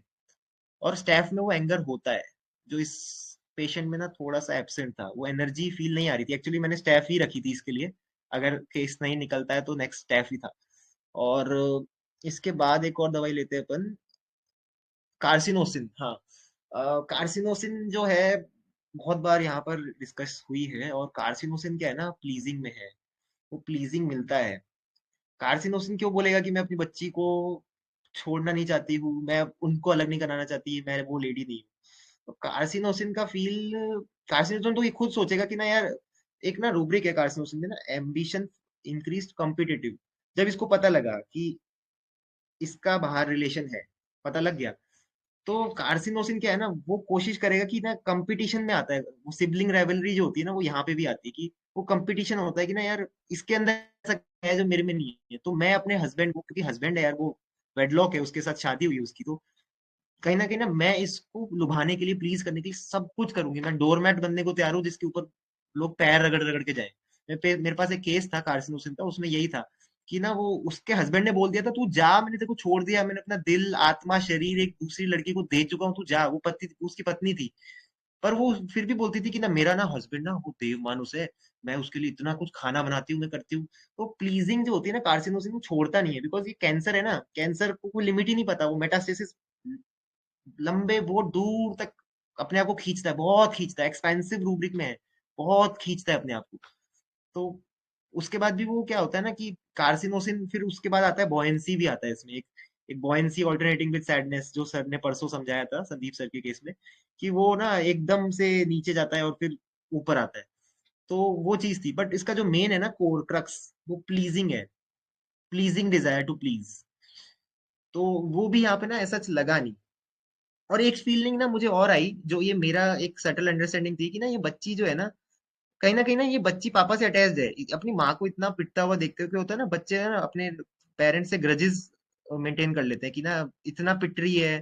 तो कहीं होता है ना कि एक बच्ची को भी हो, अपने बच्ची की रेमेडी अपने को नहीं निकालनी, बट एक होता है कि यार, इतना तू अगर पिट रही है, तो एक होता है कि बच्ची को आना चाहिए ना कि माँ का मैं साथ दूं। तो ये बच्ची भी ना उससे ज्यादा, मुझे ऐसा लगा कि ना फादर के साइड ज्यादा थी, क्योंकि पापा 15 दिन में आते हैं, तो ऑब्वियसली जो व्यक्ति बाहर गया है, तो उसकी जो बाहर से आया है, उसकी थोड़ी ना एक वैल्यू ज्यादा होती है। बट जब आपको पता है कि बच्ची के सामने भी सुना देते हैं, मार देते हैं, तो फिर आप उसके क्यों हो? अब ये बच्ची का अपने को रेमेडी नहीं निकालना, बट मुझे ऐसा फील आया कि ना, बच्ची और पापा एक ही टीम में है।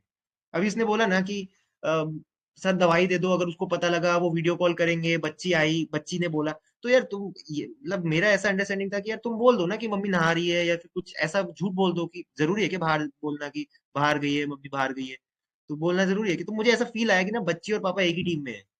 तो इसको हम अंडरस्टैंड करेंगे आगे। और फॉलिकुलाइनम एक दवाई इसमें आ रही थी। एक्चुअली ना मैं इसके बारे में इतना जानता नहीं, मैंने केसेस देखे नहीं है फॉलिकुलाइनम का, बट ना ये एक सारकोड है और ये ईस्ट्रोजन है। तो जितने भी सारकोड है ना, उसमें परफॉर्मेंस का एक रहता है, और सारकोड जो होते हैं ना, ये जो स्पेशली फॉलिकुलाइनम है ना, उसमें ईस्ट्रोजन है, वो प्रोक्रिएट करता है। तो जितना मैंने इसका मुझे मटेरियल मिला, तो कहीं ना बहुत अब्यूज है, और एक रिलीजियस डोमिनेशन इसमें ज्यादा है फॉलिकुलाइनम में। और इसके साथ ना फॉलिकुलाइनम में ये चीज मिली कि जब इनके ऊपर वो अब्यूज और वो इतना सैडनेस इनके ऊपर आती है ना, तो ये एक इनकी कंपनसेटरी स्टेट वो होती है कि जहां पर ये ना बहुत अपने आप को बिजी रखने की कोशिश करते हैं, उस डोमिनेशन और उस अब्यूज से ना अपने आप को दूर रखने के लिए। तो ये भी ना यहाँ पे फॉलिकुलाइनम रूल आउट हो रही थी, वो चीज यहाँ पर लगी नहीं इस केस में। कॉफिया, कॉफिया ना जेस्टर्स मेकिंग लाइट में है, और कॉफी पीते वो एरोमा जैसा फैलता है ना, कि बहुत अच्छा फीलिंग आता है कि यार, एकदम वो एक ना ड्रग रेमेडी है। बट मुझे ना, मैंने कॉफिया ऐसा रूल आउट किया था ना, सेंसिटिव टू पेन में बहुत हाई मार्क्स में है, अगर आप देखो ना सिंथेसिस में, तो सेंसिटिव टू पेन में बहुत ज्यादा हाई मार्क्स में इन्होंने कॉफिया को दिया है। तो ये इतना मार अगर कोई खाता है, तो थोड़ा दर्द तो होता ही होगा ना यार। तो कॉफिया यहाँ से हो रही थी, बाकी मेरे पास कोई केस नहीं है कॉफिया का। तो बाकी clarity of mind, chill during विपरीत परिस्थितियों में भी कॉफिया बहुत वो एक क्लैरिटी रहती है उसके पास, वो चीजें हैं। बट यहाँ वो फीलिंग नहीं आ रही थी। यहाँ तो बस एक फीलिंग आ रही थी कि डोमिनेटेड है, अब्यूज्ड है। लाइसिन बहुत लोगों ने बोली थी ना, एक्चुअली लाइसिन का ना, आप लोगों ने वर्बेटिम से पढ़ा ना, लाइसिन हो सकता है, बट लाइसिन में ना वो टॉर्मेंट दिखता है, और किसी ने बोला था elements from abuse after being physically. तो फिजिकली क्या होता है ना, देखो फिजिकल जिसने रूब्रिक डाला वो रॉजर मॉरिसन का एडिशन है। तो ना इतना सुपरफिशियल नहीं है होम्योपैथी, उसको थोड़ा सा मेटाफोरिकली समझना पड़ता है। फिजिकली तो बहुत सारी होती है, मैंने सीपिया को फिजिकली अब्यूज होते हुए देखा है, बट उसको नहीं डाला उन्होंने। और फिजिकली उन्होंने उसमें डाला है ना, तो वो इसीलिए डाला है बिकॉज वो लाइसिन जो है ना वो यातनाएं झेलता है। वो एक एक लेवल तक इतनी पिटाई होती है ना उसकी, वो टॉर्मेंट इतना होता है ना, और उसके बाद लाइसिन ये बोलेगा कि मैं अपनी बच्ची के लिए नहीं अलग कराना चाहती। लाइसिन तो खुद ही डिपेंडेंट है। वो हाइड्रोफोबिया समझो ना, हाइड्रोफोबिया क्या होता है कि पानी सबको जरूरत है, पानी हर एक जीव को चाहिए इस धरती पे। एट द सेम टाइम उस पानी का डर भी है, वो पी भी नहीं सकता उस पानी को, डर भी है उस पानी का। मतलब पानी कोई भी वो व्यक्ति हो सकता है जिससे लाइसिन जिसके ऊपर डिपेंडेंट भी है, एट द सेम टाइम वो डर भी है पानी पीने का। तो लाइसिन भी ना यहाँ से वो टॉर्मेंट ही नहीं था एक्चुअली, वो रिएक्शन नहीं था। जो अपन कार पढ़ते हैं ना, वो रिएक्शन नहीं था इसमें। लाइसिन यहाँ से बिल्कुल रूल आउट हो रही थी। किसी ने नेट्रम कार बोली थी। नेट्रम कार बहुत क्लोज चल रही थी इसमें, बट नेट्रम कार का जो हाव होता है ना, मैंने जितना नेट्रम कार, मैंने 2-3 केसेस बहुत अच्छे निकाले हैं नेट्रम कार के। तो ना नेट्रम कार एक फसाड लेके चलता है, और एक चीयरफुल चिल ड्यूरिंग, ये मेरा ना नेट्रम कार ऑलमोस्ट हर बार निकला इस रूब्रिक से। वो आपको लगेगा यार इतनी बड़ी बीमारी होगी तो प्रॉब्लम ही कोई नहीं है, इतना हंसते हुए, चीयरफुल बट फियरफुल। और कहीं ना नेट्रम कार्ब इतना पिटने के बाद, इतना अब्यूज होने के बाद ना, नेट्रम कार्ब अपनी ना स्किन को थिक कर लेता है। स्किन थिक मतलब अपनी जो एक बोले ना कि अपना सेंस ऑर्गन होता है एक स्किन, जिससे आप फील करते हो लोगों को। तो नेट्रम कार्ब कहीं ना एक दूरी बना लेता है, division between himself and others. और कैंट में ना एक बहुत अच्छा रूब्रिक है, अनऑब्जर्विंग। अनऑब्जर्विंग मतलब ना देख के अनदेखा करता है वो, कि बस दूर। जो जनरली हम लोग the number 1 remedy for infertility पढ़ते हैं ना, कि वो नेट्रम कार्ब की वो सीमन को रिटेंशन ही नहीं करता, उल्टा सीमन बाहर आ जाता है। और नेट्रम कार्ब को जो जो यान शॉल्टर ने लिखा है ना, वो ग्रेसफुल विड्रॉल है, कि वो कहीं ना कहीं ग्रेसफुली अपने आप को पीछे ले जाता है। और फिर अगर एक बार उसको वो हर्ट हो गया, answering unable to answer hurt emotionally, तो फिर नेट्रम कार्ब दूर हो जाता है। वो फसाड रखेगा, हंसेगा, वो हंसी का फसाड रखेगा बिकॉज वो कार्ब एलिमेंट है इसमें। But at the same time वो जो उसका डिग्निटी है ना, वो इसमें थ्रू एंड थ्रू चलता है। वो चीयरफुल जो है ना, वो उसका फसाड है जो नेट्रम एलिमेंट की वजह से, और वो फियरफुल जो है ना, वो उसका कार्बन एलिमेंट है। तो ये यहाँ पर लगा नहीं। फियर एवरीथिंग ऑफ कांस्टेंट में भी है ये, बट ये भी यहाँ पर जो है ना वो फिट नहीं आ रहा था। तो आई थिंक सारी दवाइयाँ हो गई, कोई और रह गई क्या? अच्छा हाँ। हेलो हेलो, आवाज आ रही है ना? हेलो सर प्रवीण आ सर। रही है, आवाज आ रही है। जी जी जी। जी जी तो एक ही दवाई पड़ी जो कि काफी सारे लोगों ने बोली है, जी फेल्कोपी। तो सर कॉन्ग्रेचुलेशंस। और ना इसमें काफी सारे लोगों ने ये निकाली है रेमेडी, जिसमें सबसे पहले ना सुबह सुबह अंडरस्टैंडिंग आई थी डॉक्टर सत्यजीत सर की। सर ने लाइसिन डीडी फेल्कोपी बताई थी। तो ना लाइसिन जो है ना, वो और फेल्कोपी, ये दोनों ना नॉर्थ पोल साउथ पोल है, मुझे ऐसा लगता है, अगर आप एब्यूज्ड से समझो तो। एक इतना सा लाइसिन इंसल्टेड, क्रिटिसाइज्ड और इतना सब कुछ है, वो टॉर्मेंट झेलता है। और दूसरी तरफ फेल्को है, जो ईज फीलिंग के साथ सब कुछ चल रहा है, बस झेल रहे हैं, बढ़िया है सब। तो इसके ना मैं थोड़े रेट्रो रूब्रिक्स लेना चाहूंगा, क्योंकि मैंने भी ना ये 2 रूब्रिक्स ही लिए थे इस केस में। और बाकी क्या है ना, मुझे मुझे कुछ ये फेल्को के अलावा, मुझे फेल्को इतनी उस टाइम पे ना अंडरस्टैंडिंग नहीं थी कि अब्यूज का एंगल भी होता है। मैं बस इतना समझता था कि वो एक पक्षी जिसका आपने पर काट दिया और उसको आपने रख दिया अंदर, तो वो भी मुझे सिर्फ इतना पता था। बट मुझे बाकी रेमेडीज का ना कहीं थोड़ा अंडरस्टैंडिंग थी, तो मैंने उसको ना रूल आउट कर लिया। हाँ, एक और दवाई आ रही है इसमें, जो कि बहुत लोगों ने बोली थी, नाजा। नाजा में क्या होता है ना, कि नाजा में ना 2 व्हील्स चलती है। कि अगर यहाँ वो नाजा होती ना, तो नाजा ना एक स्नेक है जिसमें इंडियन वैल्यूज है, वो इंडियन कोबरा है। तो नाजा ऐसा है ना कि एंटागोनिज्म विद वनसेल्फ है। बच्ची के साथ रहना भी है, पति के साथ भी रहना है, पर at the same time I am being abused, मुझे मारा जा रहा है। एक्चुअली ना सांप, शंकरन सर ने लिखा है बहुत अच्छा, कि ना ये एक इंडियन स्नेक है, इसकी पूजा भी होती है बिकॉज हमारी इंडियन वैल्यूज, जो हमारा सनातन कल्चर था। और एट द सेम टाइम इसको ना मारा भी जाता है, क्योंकि लोग सांप से डरते हैं। लोगों को मिसकंसेप्शन है कि कौन सा सांप कितनी नुकसान पहुंचा सकता है, तो सांप देखते ही लोग डरते हैं। तो ना एक एंटागोनिज्म में फंस जाता है बेचारा, कि यार मारा भी जा रहा है, at the same time I am the God, मेरे को पूजा भी जाता है। तो वो ना एक एंटागोनिज्म आता है, इसलिए बहुत मॉरल्स एंड ड्यूटी वाला बंदा है। कि एक रूब्रिक केस में delusion, neglected duty, headache during. Headache मतलब हेड इज योर आइडेंटिटी, मतलब जिस पे मुझे मारा जा रहा है, बट। और अगर इसमें ना एक रूब्रिक है कि impelled to do reckless things, उसको इम्पल्सिस आते हैं कि मैं मार, कहीं ना कहीं है ना, तो स्नेक है ना, कहीं ना कहीं तो वो इम्पल्सिस चलते ही चलते हैं, थ्रू एंड थ्रू केस में चलते हैं। तो नाजा बहुत क्लोज थी, जो लोग नाजा तक पहुंचे। डॉक्टर जुमन बिहारी सर ने ना एक है अपने ग्रुप में, उन्होंने लिखा था कॉन्शियसनेस विद पैरालिसिस, और बहुत अच्छी अंडरस्टैंडिंग लिखी थी। मतलब जो यहाँ तक पहुंचा ना, 9 आउट ऑफ 10 है, जो वर्बेटिम पढ़ के कॉन्शियसनेस विद पैरालिसिस तक पहुंचा, कि मुझे पता है कि मैं अपनी बच्ची को साथ में मुझे रखना है। मैं जानती हूँ मैं अब्यूज हो रही हूँ, but at the same time मैं अपनी बच्ची को अलग नहीं कराना चाहती। I am paralysed, but I am conscious कि मेरे साथ अब्यूज हो रहा है, बट मैं पैरालाइज्ड हूँ, मैं कुछ नहीं कर सकती। सर ने ये रूब्रिक यहाँ लगाया था, और बहुत पास का रूब्रिक है। अभी मैं इसके साथ बताऊंगा कि ये वाला रूब्रिक जो है ना, ये अपन ने क्यों नहीं लिया, क्योंकि अपने पास क्या है ना, पेशेंट रहता है, वर्बेटिम से फीलिंग नहीं आती, बट ये कॉन्शियसनेस विद पैरालिसिस जो लिया ना, तो वो अंडरस्टैंडिंग बहुत गॉड लेवल रही होगी, तो सर ने लिया, बहुत अच्छा था।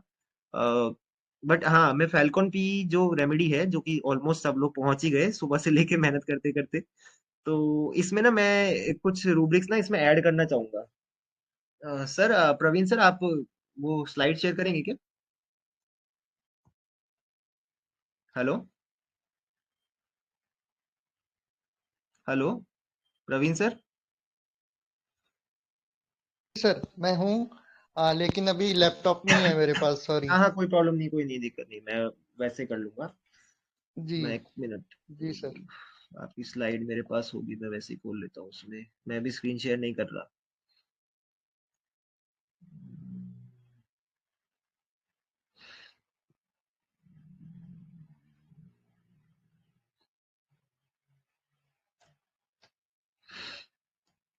डिल्यूजन वॉस्ड बीइंग सबसे पहले डॉक्टर रूपा है, उन्होंने लिया था ये, सबसे पहले उन्होंने पकड़ा था। यार मेरे ऊपर नजर रखी जा रही है, फ्लैट में जाता है, अब क्या पता वो फ्लैट में ना चौकीदार को भी पैसा देके जाता हो, अरे ये मेरी बीवी है, अगर ये बाहर जाए ना तो बताना, मारूंगा इसको घर आके। तो वो वॉच, ये मेरे ऊपर नजर रखी जा रही है, मेरे को निरंतर वॉच किया जा रहा है। अभी वो नोएडा में बैठे बैठे भी डर रही है। तो ये वॉच्ड बीइंग जो है ना, इसमें थ्रू एंड थ्रू था कि सर दवाई दे दो, वो मेरे पास अ, आएंगे, उनको पता लग जाएगा, वो बेटी को करेंगे। और ये जो था ना, मैं ये क्वेश्चन मैं करना चाहूंगा कि ये जो इसने बोला कि मैं अपनी बेटी को अलग नहीं करा, मैं वो लेडी नहीं हूं जो अपनी बच्ची को अलग कराऊंगी उसके पापा से, ये क्या था? आप इसको, अब रेमेडी क्लियर हो गई ना, तो आप इसको क्या समझेंगे, क्या रूब्रिक हो सकता है ये? मतलब ये मॉरल्स है या कुछ अलग हटके है? कोई बोलेगा? जी बताइए प्लीज। देवाशीष सर।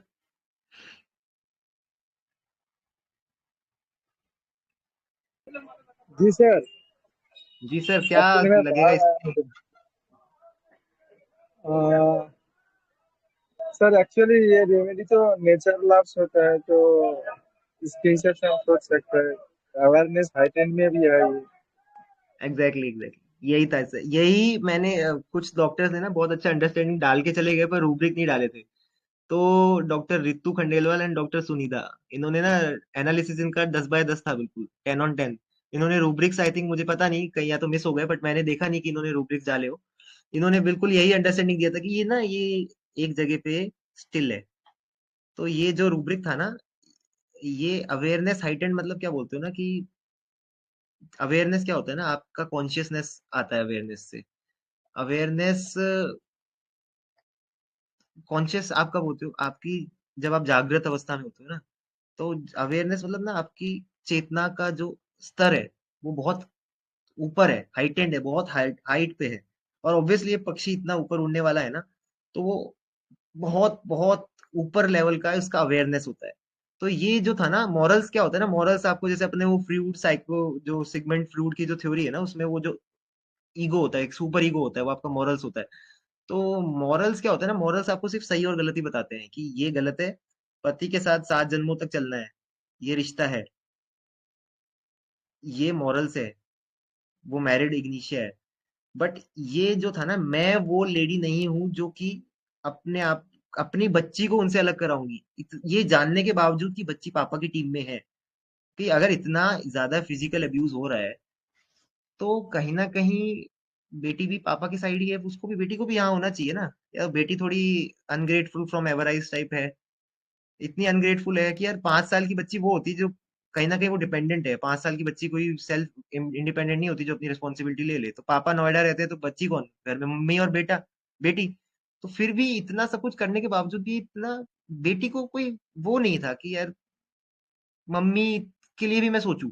बट उसके बावजूद जो इसका रिएक्शन है ना वो ये है कि मैं वो लेडी नहीं हूं जो अपनी बेटी को इनसे अलग कराऊंगी। अपने आप को नहीं, अपनी बेटी को अलग कराऊंगी ना। ये जो से था ना, ये रेट्रोस्पेक्टिवली घूम रहा था ना। इसमें एक बहुत अच्छा रूब्रिक है, अवेयरनेस हाइटेड, तो सर ने सही पकड़ा है। आगे एक रूब्रिक है awareness heighted with stillness. Stillness मतलब डिवॉइड ऑफ मूवमेंट। मूवमेंट नहीं है। जो वो बोल रही थी ना कि मैं डाइवोर्स नहीं ले रही हूँ, मैंने इसको इंसाइट किया यार लड़कियां आजकल ऐसी होती है, तेरे पास तो जेन्युइन रीजन है तो तुम जाओ ना, लॉ सूट फाइल करो, वकील पकड़ो और तुम जीतोगे पक्का है। तुम्हारे पास बेटी का भी रीजन है, मेरे जीने का जो रीजन है वो मेरी बेटी है, तो तुम बोलो ना। तो ये जो था ना, दिस इज स्टिलनेस, कि वो आगे बढ़ भी नहीं रही है, डाइवोर्स की तरफ जा ही नहीं रही है। वो एक स्टिलनेस जहां अपन बोलते हैं ना स्टिल खड़ा हुआ पानी, तो वो उसका उसका लेवल ऑफ कॉन्शियसनेस था ना, कि उसके चेतना का स्तर इतना हाई था कि वो अभी मैं ले नहीं सकती हूँ डाइवोर्स क्योंकि मेरी बेटी है। और देवाशीष सर से एक बहुत अच्छा रूब्रिक, मुझे भी नहीं पता था ये, सिंपैथेटिक चिल्ड्रन टुवर्ड्स, इसमें भी फैल्कोपी है। और इसके साथ एक और रूब्रिक था कि company desire for children of. अब खुद भी ये नाइव ओपन चाइल्ड लाइक जो रूब्रिक इसमें आता है ना, कि इतना नाइव है, बच्ची जैसा है और बच्चों की तरह रहता है बिल्कुल। तो इसको भी बच्चे चाहिए होते हैं, ये बहुत कनेक्टिविटी बच्चों के साथ रहने वाला, खुद भी बच्चे जैसा ही होता है ये। तो ये naive open and child like भी इसका एक रूब्रिक है। प्लस जो इसने बोला ना कि उसके लिए पापा सुपर पापा है, जो मैं बोल रहा हूँ ना, मुझे ऐसा फील आया कि ना ये दोनों बाप बेटी एक ही टीम में है और माँ अलग है। अभी सीपिया होती ना तो वो delusion alone being in the graveyard में जाती, कि ग्रेवयार्ड मतलब क्या होता है ना कि मुर्दा आ जाए, या सब मुर्दे मेरे को ग्रेव मुर्दे क्या होते हैं ना, उनमें मन आत्मा नहीं होती, वो फील ही नहीं कर सकते, आपके अस्तित्व को वो फील ही नहीं कर सकते। तो ग्रेवयार्ड आता है कि यार ये दोनों एक ही टीम में है। यहाँ जो ये रूब्रिक था ना, एक्चुअली ये एक रूब्रिक है, इसमें बहुत सुंदर है। Delusion child is not hers, मेरा बच्चा नहीं है, पापा का बच्चा है। पापा के लिए तो है ये, जब पापा आते हैं तो उनके पास चला जाता है। और पापा ने भी बहुत अच्छी इमेज बना रखी है, कि पापा ने भी बहुत बढ़िया रख रखा है कि क्या पता पापा चॉकलेट वगैरह सब लाते हो, बेटी को अपने वश में रखा हुआ है। तो ये ना इसमें रेट्रोस्पेक्टिवली ही मेरी सारी अंडरस्टैंडिंग थी, क्योंकि ये अब्यूज एंड डोमिनेशन के बेस पे ही मैंने दिया था। और प्रिजनर और ये जो सबने बताया ना वो बहुत सही बताया। प्रिजनर तो ये देखो ये चल ही रही है, कि वो जो प्रिजनर की बिल्कुल ये कैद है, जेल में कैद है, ये बाहर ही नहीं निकल सकती, जा ही नहीं सकती बाहर। तो ये प्रिजनर का तो पक्का था कि ये हो सकता है। ये भी मैंने डायरेक्टली नहीं लिया था, क्योंकि प्रिजनर में भी ना दवाइयां कम है और अपना एक्सपीरियंस अभी इतना बोलता नहीं है, तो अपन फंस जाते हैं। तो इस बेहतर है कि ना बड़े बड़े ऐसा कुछ पकड़े जिसमें सब कुछ आ जाए अंदर। तो ये था। इसके साथ ना इसमें प्रिजनर भी है, पैरालाइज्ड भी है ये। तो जिसने कॉन्शियसनेस विद पैरालिसिस पकड़ा था ना, I think doctor Juman Bihari, बहुत अच्छा सर की अंडरस्टैंडिंग थी, कि उनको ये फील आया था कि ये कॉन्शियसनेस विद पैरालिसिस है, कि मैं कॉन्शियस हूँ, मुझे पता है मैं पिट रही हूँ, मैं मेरे साथ गलत हो रहा है, बट आई एम पैरालाइज्ड। ये चीज लगी होगी, बट उसमें ना पूरा नाजा मिलना चाहिए, क्योंकि नाजा में ना वो रॉन्ग सफर्ड की फीलिंग भी होती है। डिल्यूजन स्टार्व्ड बीइंग में भी है ये, कि ये ना इसका theme he the starved cobra है। तो वो ये जो कॉन्शियसनेस विद पैरालिसिस था ना, वो यहाँ पर नहीं था, वो ये अवेयरनेस हाइटेंड विद स्टिलनेस था। इतना जागृत अवस्था है कि भाई मैं अपनी बच्ची को उनसे अलग नहीं कराना, मैं वो लेडी नहीं हूँ, है ना। इसीलिए वो वहीं की वहीं पे स्टैंड स्टिल है, वो खड़ी हुई है वहीं पे, वो मूव ही नहीं करना चाहती आगे की लॉ सूट फाइल करूं। और कहीं ना ये इसके रेट्रो में आप समझो ना, तो ये इसकी नाइविटी भी झलकती है, कि वो एक होता है ना एक भोला पक्षी, एक भोला व्यक्ति, कि नाइव अपन कब लेते हैं ना, जब जो व्यक्ति अपनी जिंदगी के तजुर्बों से सीखता नहीं है, जो वहीं का वहीं खड़ा रहता है, वहीं का वहीं रहता है, तो वो वही है, ये स्टिल है वहीं पर ही, वैसा ही है। और ट्रूथ टेलिंग द प्लेन मैंने इसीलिए डाला था, मैंने कुछ इसमें ना वर्बेटिम में कुछ चीजें मैंने ब्रैकेट में डाली थी, इन अ लाइट मैनर, कि वो यही था कि वो पेशेंट का जो gravity of description of her symptoms था ना, वो इतना नहीं था जैसा एक इग्निशिया आपको ब्रीफ में आके बताए, या एक सीपिया बताए, एक पुअर, एक एम्बेरेस्ड, एक दयनीय कंडीशन वाली, या एक नेट्रम में और बताया कि हाँ पिट रही हूँ तो क्या हॉटीनेस तो रहता है ना, वो कहीं ना कहीं तो थोड़ा सा एक स्टिफनेस रहती है नेट्रम में, वो भी नहीं लगा यहाँ पर। और स्टैफी सेग्रिया जो होता है ना, स्टैफी सेग्रिया बहुत प्यार वाला बंदा है और बहुत अफेक्शनेट है। मैंने बहुत फेल करे हैं स्टैफी सेग्रिया, मैं बिल्कुल खुले बोलता हूँ ये, क्योंकि ना अपने को लगता था कि ये एंगर सप्रेस पकड़ा और डोमिनेशन पकड़ा, और डोमिनेशन नहीं भी मिला तो बस गुस्सा दबा लो, ये पकड़ लो, और उसके बाद स्टैफी सेग्रिया पे पहुंच जाओ। तो ना स्टैफी सेग्रिया को वो सेल्फ डिनायल का रीजन होता है कि कहीं ना स्टैफी सेग्रिया दबता है बिकॉज ऑफ द फेम। वो वो अपने ईगो के लिए सब कुछ छोड़ सकता है, वो डिनायल रहता है उसमें कि मुझे वो चीज मिल जाए। और स्टेफी सेग्रिया ना मैनिपुलेटिव भी होता है, एक पॉइंट के बाद मैनिपुलेशन आता है इतना डोमिनेशन के बाद स्टेफी सेग्रिया में। प्लस जो इसने बोला ना कि मैं अब वो लड़की नहीं हूँ जो अपने बच्चों को अलग कराऊं ना, स्टेफी सेग्रिया ये नहीं बोलता। स्टेफी सेग्रिया लॉयल है, थ्रू एंड थ्रू लॉयल है, वो मार खा लेगा एंड लॉयल। इसमें एक रूब्रिक है कि delusion wife will run away, ऐसा करके कुछ रूब्रिक है कि वो उसकी बीवी भाग, कहीं ना कहीं उसको वो डर रहता है कि डिसीव्ड बीइंग में चला जाता है, फिर एलिमेंट्स फ्रॉम डिसीव्ड बीइंग। तो वो चीज थी यहाँ पर ना, वो लग नहीं रहा था। और स्टेफी सेग्रिया का हाव है ना, वो पकड़ में आ जाता है, वो एंगर उसकी आंखों में दिखता है। वो एंगर नहीं दिखता तो स्टेफी सेग्रिया का हाव कई बार आपको पोलाइट टू पोलाइट लगेगा, बहुत पोलाइटनेस से बात करेगा, कभी आपको कार्सिनोसिन जैसा भी फील आएगा, बट वो नहीं था। ये जो इसने बोला ना कि मैं वो लेडी नहीं हूँ, एक्चुअली वो अवेयरनेस हाइटेंड था। क्योंकि यहाँ पर जहाँ पे इसने आगे जाके बोला ना कि घटिया इंसान है, मैंने वर्ड्स को बिल्कुल प्योर रखा है, जैसा उसने बोला मैंने कोशिश करी है, क्योंकि 8-10 महीने पुराना केस है तो मैंने बदला नहीं है। तो क्या होता है ना कि घटिया इंसान है, ऐसे कौन मॉरल्स वाला व्यक्ति तो नहीं बोलेगा अपने हस्बैंड के सामने, अपने हस्बैंड के लिए बताते हुए। तो मॉरल्स आपको एक जगह लगे और एक जगह मिस होए तो वो चीज थ्रू एंड थ्रू मिलना चाहिए, तो वो मॉरल्स भी नहीं था। स्टेफी सेग्रिया भी मॉरल्स वाला बंदा है। तो कहीं ना कहीं स्टेफी सेग्रिया रूल आउट हो रही थी यहाँ पे। किसी ने पोडोफाइलम भी बोली थी। पोडोफाइलम क्या है ना, रिकनसाइल टू फेट में है, फाल्को भी है, बट ये अभी स्टेट में नहीं थी।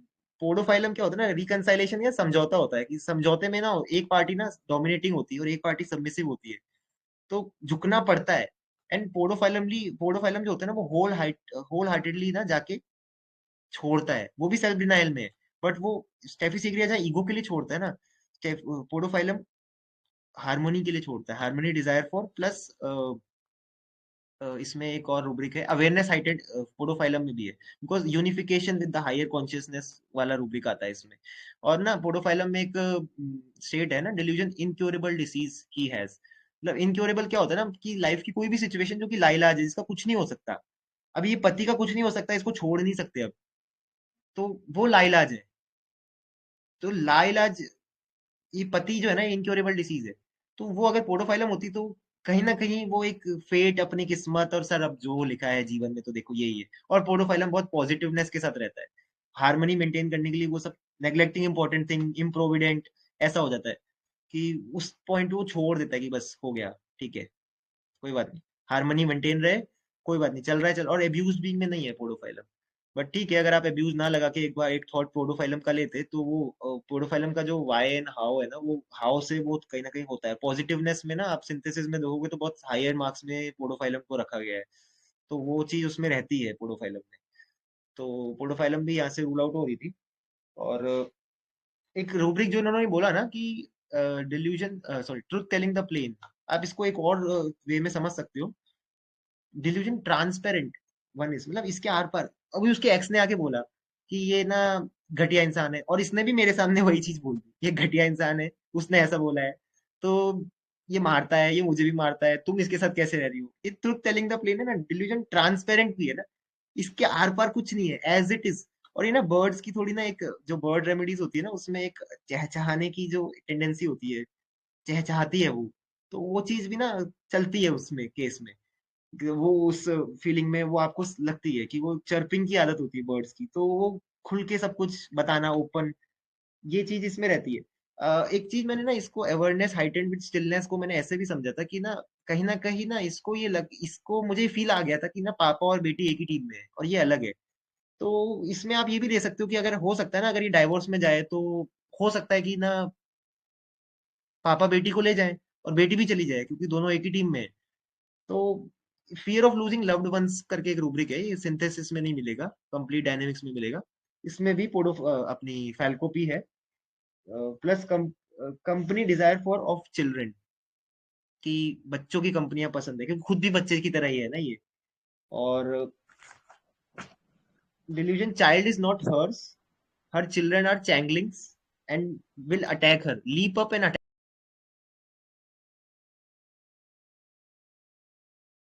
जी सर। हाँ तो सर वो वीडियो ना अपन डाल देंगे, ग्रुप में ही डाल देंगे।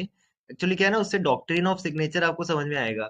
ये फैल्कॉन क्या होता है ना, इसका जो पक्षी, ये जो बच्चे होते हैं ना इसके, मतलब नॉर्मली ये है जंगल राज है, यहाँ पर ये जंगल में रहते हैं। तो इसमें सर शेयर कर रहे हैं क्या आप? हेलो। जी सर, मैं इसको म्यूट ही रोक रहा हूँ क्योंकि अच्छा अच्छा, इको हो रहा है। आप कंटिन्यू कीजिए। अभी भी हो रहा है क्या? अभी इको तो नहीं हो नहीं रहा? अभी ठीक, नहीं हाँ अभी सर नहीं हो मत रहा है, आप डालिए, कंटिन्यू कीजिए। वो अपन उसमें मैं ग्रुप में डाल दूंगा सर, कोई दिक्कत नहीं है। जी तो जी फैल्कॉन सर क्या जी। होता है ना, इसके जो बच्चे होते हैं ना, जब ये माँ अपने बच्चे को खाना खिलाती है ना, तो ये जो बच्चे होते हैं ना, वो कहीं ना कहीं, ये मांसाहारी पक्षी है, तो वो बच्चे है ना बिल्कुल उछलते हैं, वो नेस्ट के ऊपर से उछल के माँ की बिल्कुल जो बीक होती है ना, चोंच, उसके ऊपर हमला करते हैं, खाना दे। मतलब माँ इतने प्यार से खाना लेके, इतनी मेहनत से और इतने प्यार से लेके आ रही है खाना, और ये ना बच्चे एकदम उछल के उसके ऊपर अटैक करते हैं। तो ये जो स्टेट है ना, ये इसमें एक रूब्रिक है कि delusion child is not hers and her children are changelings. Changeling मतलब बोलते हैं ना कि एक बच्चा जिसको बदला गया है, जैसे बच्चा पैदा होता है ना, तो एक के बदले कोई दूसरा आ गया, मतलब ये बच्चा मेरा नहीं है। और वो इस केस में था, जो मुझे फीलिंग आ रही थी रेट्रोस्पेक्टिवली, मुझे लगा कि मतलब बेटी इतना देख रही है कि मम्मी मार खा रही है, बट उसके बावजूद भी तुम्हारे को यार इतनी, वो एक मॉरल्स या वो नहीं है कि तुम फिर भी पापा की साइड हो ना, तो कहीं ना कहीं वो एक फीलिंग थी कि यार अ, मैं अलग हूँ यार इनसे। तो वो एक, आप एस्ट्रेंज ले सकते हो, बट एस्ट्रेंज क्या होता है ना, एक अंदर से होती है वो फीलिंग। तो कहीं ना कहीं तो ना इसको थोड़ा अलग रखा जा रहा है। वो फोरसेकन आप ले सकते हो, वो एक सटल फील आ सकता है कि यार पाप, अब अगर बेटी को पापा का मिस कॉल, वीडियो कॉल आएगा, तो तुम बोल दो ना कि मम्मी नहाने गई है। झूठ कुछ भी बोल सकते हो यार। जरूरी बोलना कि यार तुम, अब बेटी को भी इतनी समझ नहीं है क्या कि 5 साल में भी तो इतनी समझ आती है, जब आप देख रहे हो कि आपके घर में इतना डोमेस्टिक अब्यूज है। तो इसमें ना रूब्रिक है कि चिल्ड्रन आर चैंगलिंग, चैंगलिंग मतलब सोतेले बच्चे, जो उसके ऊपर will leap up and attack कर, मतलब लीप कहाँ से करेंगे ना, अपने नेस्ट से लीप करेंगे, उछलेंगे और माँ पे अटैक करेंगे। ये आपको वीडियो में बहुत अच्छे से मिलेगा। एक्चुअली मैंने गूगल पे डाला था फैल्कन बेबी अटैकिंग मदर, तो मुझे फेसबुक पे एक बहुत अच्छी वीडियो मिली, तो मैंने ना डाउनलोड करा उसको, और मैं शेयर करूंगा ग्रुप में इसको। प्रवीण सर ही कर देंगे, सर के पास ही है वो। अ, और बाकी अ, इस केस के रिगार्डिंग जो अपन और कोई रूब्रिक ले सकते हैं, इसमें ना मैं थोड़ा इससे एक डीडी करना चाहूंगा कि जैसे ना ये naive open and child like plus laughing foolish smiling foolish, laughing childish smiling foolish और नाइव, ये सब आप लगाओगे ना, तो आपको ना ये बेलाडोना के भी पास लगेगी, अगर आप इसके, आप पेशेंट को उसके हाव से समझने की कोशिश करो तो। कि आपको लगेगा कि जैसे बच्चे, वो होता है ना फ्रिवोलस, फ्रिवोलस में भी है ये। तो आपको लगेगा कि यार क्या किया तूने ट्रीट, अपन पूछते हैं ना क्या इतने वक्त तक क्या लिया है, तेरे को 5-6 महीने से प्रॉब्लम हो रही है, तो ये इस केस में फ्रिवोलस नहीं लगेगा, बिकॉज ये यहाँ फ्रिवोलस से ज्यादा इसका प्रिजनर है। अब इसको बाहर ही नहीं निकलने दिया है, तो क्या इलाज देगी। बट फ्यूचर केसेस में, क्योंकि सारे में आपको वो प्रिजनर की फीलिंग नहीं मिलेगी, तो क्या होता है ना कि फैल्कॉन में ना वो आपको ये बहुत बड़ा बेलाडोना के पास लगेगा कि क्या किया है, नहीं कुछ भी नहीं किया सर। तो बेलाडोना ना में एक, मतलब कैंट रेपर्टरी में, पुरानी रेपर्टरी में ना एक ही रूब्रिक होता था, हाइड थिंग्स ऐसे करके ना, वो बेलाडोना एक अपनी बेवकूफियों को ना एक थोड़ा सा एक जेस्चर्स मेकिंग फुलिश ऐसे करके ना थोड़ा हाइड करता है कि कुछ नहीं किया सर अभी तक। और फाल्कॉन क्या है ना, वो क्या किया, नहीं कुछ नहीं किया, वो open and child like type की है, बिल्कुल बिल्कुल बच्चों की तरह लगेगा आपको ये, तो आपको थोड़ा हाउ से ना ये बेलाडोना से भी लगेगा। और ट्रुथ टेलिंग द प्लेन से कभी कभी आपको थोड़ा ना ये बोविस्टा की तरफ लगेगा, जैसे वो बोविस्टा होता है ना, वो पफ बॉल है, तो वो पफ बॉल जैसे जैसे जो फूलता है ना, वो पट करके बिल्कुल होता है ना, उसकी हवा निकल जाती है बाहर, वो बोविस्टा भी ऐसा होता है कि वो एकदम फूलते फूलते फूलते सारी चीज बाहर बोल देता है, वो प्लेन है एकदम, लोकेसिटी ओपन हार्टेड। तो कभी कभी ना ये इसके हाव से आपको ना ये डीडी रेमेडीज इसके साथ चलेगी। जो डोमेस्टिक आईपीआर में इतना अब्यूज है वो तो अलग बात है ही, वहां से सीपीआर एनएम कारसी स्टेफ और जो अपन ने बाकी सब डिफरेंशिएट करे, वो सारी दवाइयां है। बट इसका अगर आप सिर्फ हाउ से इसको पकड़ोगे ना, क्योंकि सारे दवाइयों में ना, सारे केसेस में ना आपको ये फिजिकल अब्यूज नहीं मिलेगा। यहाँ पर ना एक चीज मैं क्लियर करना चाहूंगा कि जो फैल्कन है ना, वो इस केस में ना कहीं पर भी वो danger, no sense of danger, lack of danger, danger impression of without fear कहीं पर भी नहीं था। तो क्योंकि अपन ने फैल्कॉन ऐसे ही पढ़ी थी, मैंने डॉक्ट्रिन से ऐसे ही समझी थी कि यार ये वो पक्षी जो इतना होता है ना कि इतना आसमानों में उड़ने वाला, तो वो डेंजर है ही नहीं कहीं पर भी, पर वो यहाँ पर नहीं था, इस केस में कहीं नहीं था। तो ना ये एक दूसरा फैसेट आप मान सकते हो कि ये फैल्कॉन का है, जहां पर कई लोगों ने ना इसको कावर्डिस समझा था। तो कावर्डिस क्या होता है ना, कावर्डिस एक किरदार है, एक डरपोक व्यक्ति, और इसमें बहुत सारी दवाएं हैं। और कॉवर्डिस में, सिंथेसिस में तो ये नहीं है, बाकी अगर कंप्लीट में मिले तो मुझे जरूर बताना। ये कॉवर्डिस नहीं हो सकता, इतनी आसमान में उड़ने वाला पक्षी, इतना ये डरपोक नहीं है ये इंसान, इसमें ये डर नहीं था। ये जो थ्रू एंड थ्रू, जो श्वेता मैम ने बहुत अच्छा रूब्रिक लिया ना, ईज फीलिंग ऑफ, ये ईज फीलिंग ऑफ जो थी ना, इसमें थ्रू एंड थ्रू थी। जैसे आप बाज को देखते हो ना, ये फड़फड़ाते नहीं है ज्यादा, ये चलते हैं ना तो बिल्कुल दिस इज ईज फीलिंग, कि एकदम आराम से उड़ रहे हैं, थोड़ा सा फड़फड़ाया और फिर आराम से उस हवा के रुख के साथ वो चलते जाते हैं। दिस इज ईज फीलिंग, यार बड़े से बड़े काम भी आपको दिखेगा कि ये बहुत आराम से कर लेते हैं, और ये थ्रू एंड थ्रू चलता है। आपके पास देखो सीपिया, इग्निशिया, एनएम, स्टैफ, कार्सी, इनके पास पिटने का रीजन है। अगर आप अब्यूज में देखो ना, तो ये लोग पिटते हैं तो उसके पीछे रीजन है। स्टैफी से ईगो, अपने ईगो को खिलाना चाहता है, वो सेल्फ डिनायल इसीलिए करता है। कार्सी प्लीजिंग करना चाहता है, इग्निशिया मॉरल्स वाली है, सीपिया पुअर की वजह से ऐसा करती है, फिर एक पॉइंट के बाद डिफाइंड होती है। बट कार्सी ने ये, फैल्कॉन भी पिटता भी सिर्फ इस फीलिंग की वजह से। कोई बात नहीं, पिट लिए, हो गया। वो नाइव है ना, अपनी अपनी तजुर्बों से नहीं सीखता जीवन में, कि यार क्या होता है कि इतना करने के बावजूद भी वही स्टिलनेस, लाइफ में वही स्टिलनेस बनी हुई है, और वो स्टिलनेस के साथ एक नाइविटी है। तो जिन्होंने कॉन्शियसनेस विद पैरालिसिस समझा था ना, वो बहुत बढ़िया उनका अंडरस्टैंडिंग रहा होगा, क्योंकि वर्बेटिम से अगर आप यहाँ तक पहुंच जाते हो। आई थिंक माधुरी मैम ने ये नाजा डीडी फैल्को डाला था, अ, नाजा डीडी फॉलिकुलर में डाला था, बाद में मैम ने ही ये सबसे बड़ा रूब्रिक पकड़ा था, fear attacked of being by the partner. ये इस केस में था, वो तो बोली थी ना, सर दवाई जल्दी दे दो, फिर वो आएंगे ना घर पे, तो फिर अगर इनको पता लग गया तो ये मारेंगे। तो ये जो था ना, ये अटैक्ड बाय द पार्टनर था, और फियर इंजर्ड में भी है ये।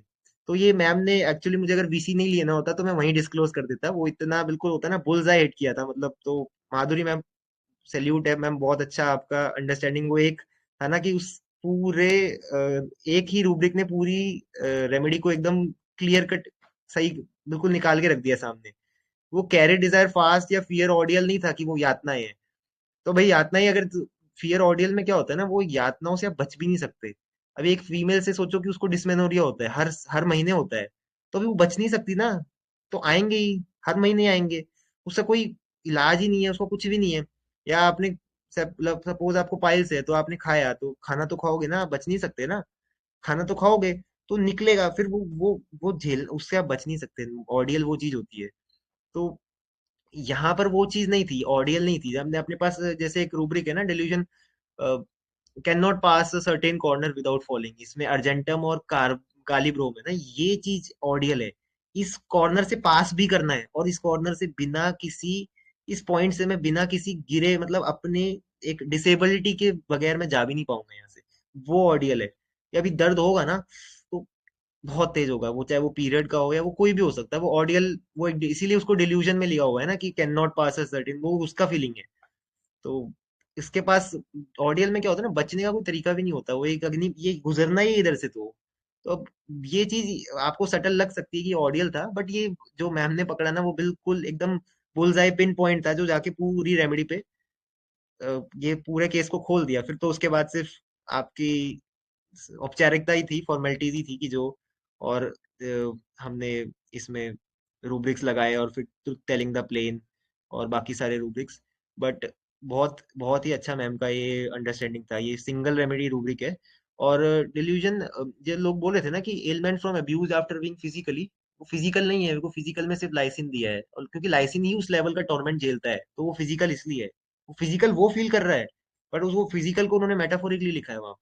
तो हर लेडी अगर फिजिकली पिटेगी तो अब्यूज होगा, तो फिर वो नहीं लगा सकते ना अपन, क्योंकि ये अकेली रेमेडी का रूप लिखे वो। एलिमेंट्स फ्रॉम सेक्सुअल ह्यूमिलिएशन अगर आप देखोगे ना, तो बिल्कुल इसमें निकलेगी ये, अकेली फाल्कोपी आएगी इसमें। और ये मॉर्टिफिकेशन आशु सर ने बताया था, आई थिंक बहुत बढ़िया है ये मॉर्टिफिकेशन, और ह्यूमिलिएटेड वाला था, fear of humiliated being, elements from mortification, ये सारे रूब्रिक्स यहाँ पर कनेक्ट हो रहे थे। तो मतलब फैल्कॉन में अगर आपको एक चीज याद रखनी है ना, तो इसके साथ कोई चीज होती है ना जो थ्रू एंड थ्रू चलती है, वो इसका ईज फीलिंग है। सीपिया अपनी इंडिफरेंस टू डोमेस्टिक ड्यूटीज इन सब में तब जाती है ना क्योंकि वो इतना कर लेती है, इरिटेबिलिटी एक्सर्शन फ्रॉम, इतना करने के बाद सीपिया गुस्सा आता है फिर उसको, तब वो छोड़ती है क्योंकि वो पुअर फीलिंग जो होती है ना, उसकी एनर्जी ड्रेन्ड आउट हो जाती है वहां पे, वो लड़ लड़ के थक चुकी है अपनी आइडेंटिटी के लिए। और यहाँ फैल्कॉन पे भी है anger, cold and detached, detach from daily activities. But वो ये डिटैचमेंट भी इसमें भी ईज है, अब नहीं करना तो नहीं करना, बस ईज के साथ आराम से छोड़ दिया बस। तो वो सीपिया में वो पुअर और एम्बेरेस्ड प्लस वो एंगर दिखता है, वो राइटियस एंगर होता है बिकॉज सीपिया जो है ना वो ऑब्जेक्टिव रीजनेबल है, फैल्को भी है, बट इसके ऑब्जेक्टिव रीजनेबल जो सर ने बताया था ना, इसीलिए मैंने उस टाइम पे इसको रूब्रिक को साइड में रखने को कहा था, नहीं तो फिर रेमेडी सीधे ही सामने आ जाती, कोई उसमें सस्पेंस नहीं रह जाता। बट ये बिल्कुल लग रहा था कि आपकी वाइफ आपके साथ ऐसा करे तो आप क्या बोलोगे सर? ये बिल्कुल आप इसमें आप कुछ भी नहीं बोल सकते, आपका सर झुकेगा ही सिर्फ। ये ऑब्जेक्टिव रीजनेबल बिल्कुल सही था, संजय सर ने लगाया था, आई थिंक ये बहुत सही एकदम एप्ट रूब्रिक था ये, यहाँ पे लगता है। बट ये क्या है, मुझे ऐसा लगता है ये ना फंसा ज्यादा हूँ मैं इस रूब्रिक की वजह से, तो मैंने इसको, ये रूब्रिक जब आता है ना तो उसको थोड़ा सा साइड में रखने रखे के चलोगे तो ज्यादा अच्छा है, क्योंकि अपन लोग क्या है ना फिर बायस हो जाते हैं, फिर वो ऑब्जेक्टिव रीजनेबल में वही रूटा, वही एनएम, वही हिपरसल्फ और जो बेलाडोना और जो दवाइयां हैं अपन उसी में ही घुस के रह जाते हैं, तो अपना होराइजन बहुत छोटा हो जाता है। और इनिशियल ईयर्स ऑफ प्रैक्टिस में मुझे लगता है ये थोड़ा सा ना बैक ऑफ द माइंड में रहना चाहिए ऐसा रूब्रिक, बट यहाँ पे लग रहा था ये बिल्कुल डेफिनेटली ये था। और बहुत कम लोगों ने पकड़ा था इसको, आई थिंक संजय सर ही पहले थे जिन्होंने इसको ऑब्जेक्टिव रीजनेबल पकड़ा, कि आपकी वाइफ ऐसा करेगी तो आप क्या करोगे सर उनके साथ, आपको कैसा फील होगा। तो ये कुछ भी नहीं था यहाँ पे, सिर्फ सर झुकाने के अलावा कोई रास्ता, मैं ये तो नहीं बोल सकता ना मुझे तो बड़ा अच्छा लगेगा, कितनी बात बिल्कुल एप्ट है, बिल्कुल पते की बात एकदम सही बोली उसने। तो इसमें ना एक्चुअली प्लीजिंग डिजायर, इसमें कार्सिनोसिन के साथ ये फैल्को भी पड़ी है, बट ये कार्सिनोसिन का ना कोर वो प्लीजिंग का है, फैल्को का कोर नहीं है। इसकी हर चीज अब जो भी रूब्रिक इसका मिलेगा ना उसमें ईज फीलिंग कहीं ना कहीं पीछे बैक ऑफ द रूब्रिक में रन करेगी करेगी। प्लीजिंग में भी है, पुट्स ऑन मेकअप ऐसा रूब्रिक है, सिंगल रेमेडी है, pleasing desire puts on makeup, ये अपने आप को सजाती है वो, बट उसमें वो ईज है और वो एक बचपना है, वो नाइवनेस है, रेदर देन कि वो, मैंने ये वाला एस्पेक्ट नहीं देखा फैल्को का, एक्चुअली मेरा फर्स्ट ही केस है ये फैल्को, मैंने इतना देखा ही नहीं है, बट जितने मैंने लोगों के केसेस सर के आईएचएफ के ग्रुप में पढ़े ना, उसमें मुझे लगा नहीं कि प्लीजिंग डिजायर किसी और रूब्रिक में अगर होगा तो जरूर आप मुझे बताइएगा अगर मैं किसी चीज से अनजान हूं तो। बट प्लीजिंग ना, इसका प्लीजिंग में भी वो एक ईज फीलिंग रहती है कि बस विद ईज के साथ वो प्लीज करती है, और longing for the good opinion of others में भी पड़ी है। बट यहाँ क्या होता है ना कि वहां पर भी इसकी ईजनेस है, एंड ट्रैंक्वालिटी रिकनसाइल टू फेट में भी इसकी ईजनेस है, इसको कोई हारमनी वारमनी नहीं बनानी, ये आसमान में उड़ने वाला पक्षी है। तो डेंजर और लैक ऑफ डेंजर और नो फियर, फियरलेस, आप श्वेता मैम के रूब्रिक यूट्यूब पे देखना, उन्होंने एक ऑस्टियोपोरोसिस का केस डाला है, वो बिल्कुल आपको लैक ऑफ डेंजर वाला लगेगा। Injustice can not support cool in the face of unjustified anger, इतना अनजस्टिफाइड एंगर है बट वो एकदम कूल है, काम है। वो ऐसा कौन कर सकता है ना जिसके पास एक ईजनेस हो, एक ईज हो। एक पक्षी ऐसा है कि वो इतना ऊपर उड़ता है ना तो वो पग पर नहीं फड़फड़ाता अपने, तो वो बस चलता है और उसके बाद आराम से उड़ता है। और ना ये इसकी नाइवनेस ही है कि इतनी जल्दी कैद भी हो जाता है, क्योंकि ये कैप्टिवेटेड है ना। तो आपने दुबई के शेख अमीरात देखे होंगे ना, वो लोग अपने हाथ में, वो शौकिया लोग होते हैं ना, वो लेके चलते हैं इनको। तो ये चीज ना इनमें इसकी नाइवनेस ही है कि ये आ जाता है, कि इसको ये पकड़ में भी आ जाता है। तो किसी ने ना डिसअपॉइंटमेंट लिखा था कि एलिमेंट्स फ्रॉम डिसअपॉइंटमेंट, की पति से वो जो डिसअपॉइंटमेंट में क्या होता है ना कि एक आपको ना किसी से एक उम्मीद होती है कि मैं, जो डिसअपॉइंटमेंट वही फील करता है ना जिसको किसी से कोई उम्मीद होती है। ये ना ये थोड़ा नाइव और ये बच्चे जैसा है, इसमें डिसअपॉइंटमेंट से ज्यादा ना वो एक बिट्रेयड है, कि ये डिल्यूजन बिट्रेयड में है ये, कि इतना आसमान की ऊंचाइयों में उड़ने वाला एकदम कैसे कैदी कैसे हो गया। तो क्योंकि इसको कहीं ना कहीं तो फंसाया होगा और ये आराम से फंसा होगा, क्योंकि ये जिंदगी के तजुर्बों से सीखने वाला व्यक्ति नहीं है, और ये पक्षी भी कहीं ना कहीं वो की फीलिंग को कैरी करता है। वो इतना आराम से उड़ने वाला पक्षी, इतने हवा में उड़ने वाला, इतने हाइट पे, वो आराम से नीचे आ जाता है बिल्कुल, और फंस जाता है। और फिर उसके बाद जो है वो कैप्टिवेटेड से अपन ने इस दवाई को प्रूव किया है। तो बहुत एक वास्ट रेमेडी है। मैं सारे रूब्रिक तो कवर नहीं कर पाया, एक्चुअली मेरी कॉपी भी नीचे रह गई, मैंने सारे रूब्रिक्स लिखे हुए थे उसमें। बट अभी क्या है, वाईफाई कनेक्शन के चक्कर में थोड़ा मैं हाई वाईफाई जोन में आ गया। तो बाकी सर मेरी तरफ से पूरा हो गया है। बाकी और कोई अपना एडिशन करना चाहता है या कोई क्वेश्चन पूछना चाहता है ना, तो वो पूछ सकते हैं। क्लियर है सर, क्रिस्टल क्लियर है एकदम। हाँ और thank you crystal sir, clear thank किया गॉड। उन्होंने, रेमेडी भी क्रिस्टल क्लियर कर दिया, डीडी भी बहुत अच्छा किया सर। मतलब पहली जी वीसी सर। आपकी लग रही नहीं है, बहुत कॉन्फिडेंस लेवल हाई है। सर अभी क्या कॉन्ग्रेचुलेशन है, हम एंड लोग बेस्ट विशेस। आपके साथ रह के ना वो डिफ्यूजन हो गया है बिल्कुल, फॉस्फोरस वाला, कि हम लोग घुल मिल गए हैं अभी। वो नहीं फीलिंग मैं ऐसी हो तो गई हिल कि अभी मैं तो हिल गया पहला वीसीएस सुनने के बाद। Thank you sir. बहुत बढ़िया। बहुत बढ़िया सर, बहुत बढ़िया। मतलब मजा आ गया, आपने डीडी जिस तरह से किया, एक एक मेडिसिन, मतलब पता चल रहा है कि आप सब कुछ फिजिकल भी पढ़ते हो, रूब्रिक्स भी, सारी मेडिसिन, सारी अंडरस्टैंडिंग बहुत क्लियर कट है आपकी। थैंक यू सो मच, बहुत मजा आया। Thank you ma'am, thank you ma'am. Shweta ma'am, ये केस मेरा निकला था ना जब, तो मैंने आप ही का ही सबसे पहले वीडियो देखा था, क्योंकि मुझे लगा कि और रूब्रिक्स मिलने चाहिए। तो बहुत अच्छे सा ऑस्टियोपोरोसिस वाला आपका जो केस था, उसमें मुझे बहुत अच्छे रूब्रिक्स मिले। तो और भी ज्यादा अंडरस्टैंडिंग रिफाइन हुई इसकी, थैंक यू सर। क्योंकि ना ये आपको हमेशा ये अब्यूज में नहीं मिलेगा, ये हम्म, पक्षी, ये रेमेडी भी, ये पेशेंट भी।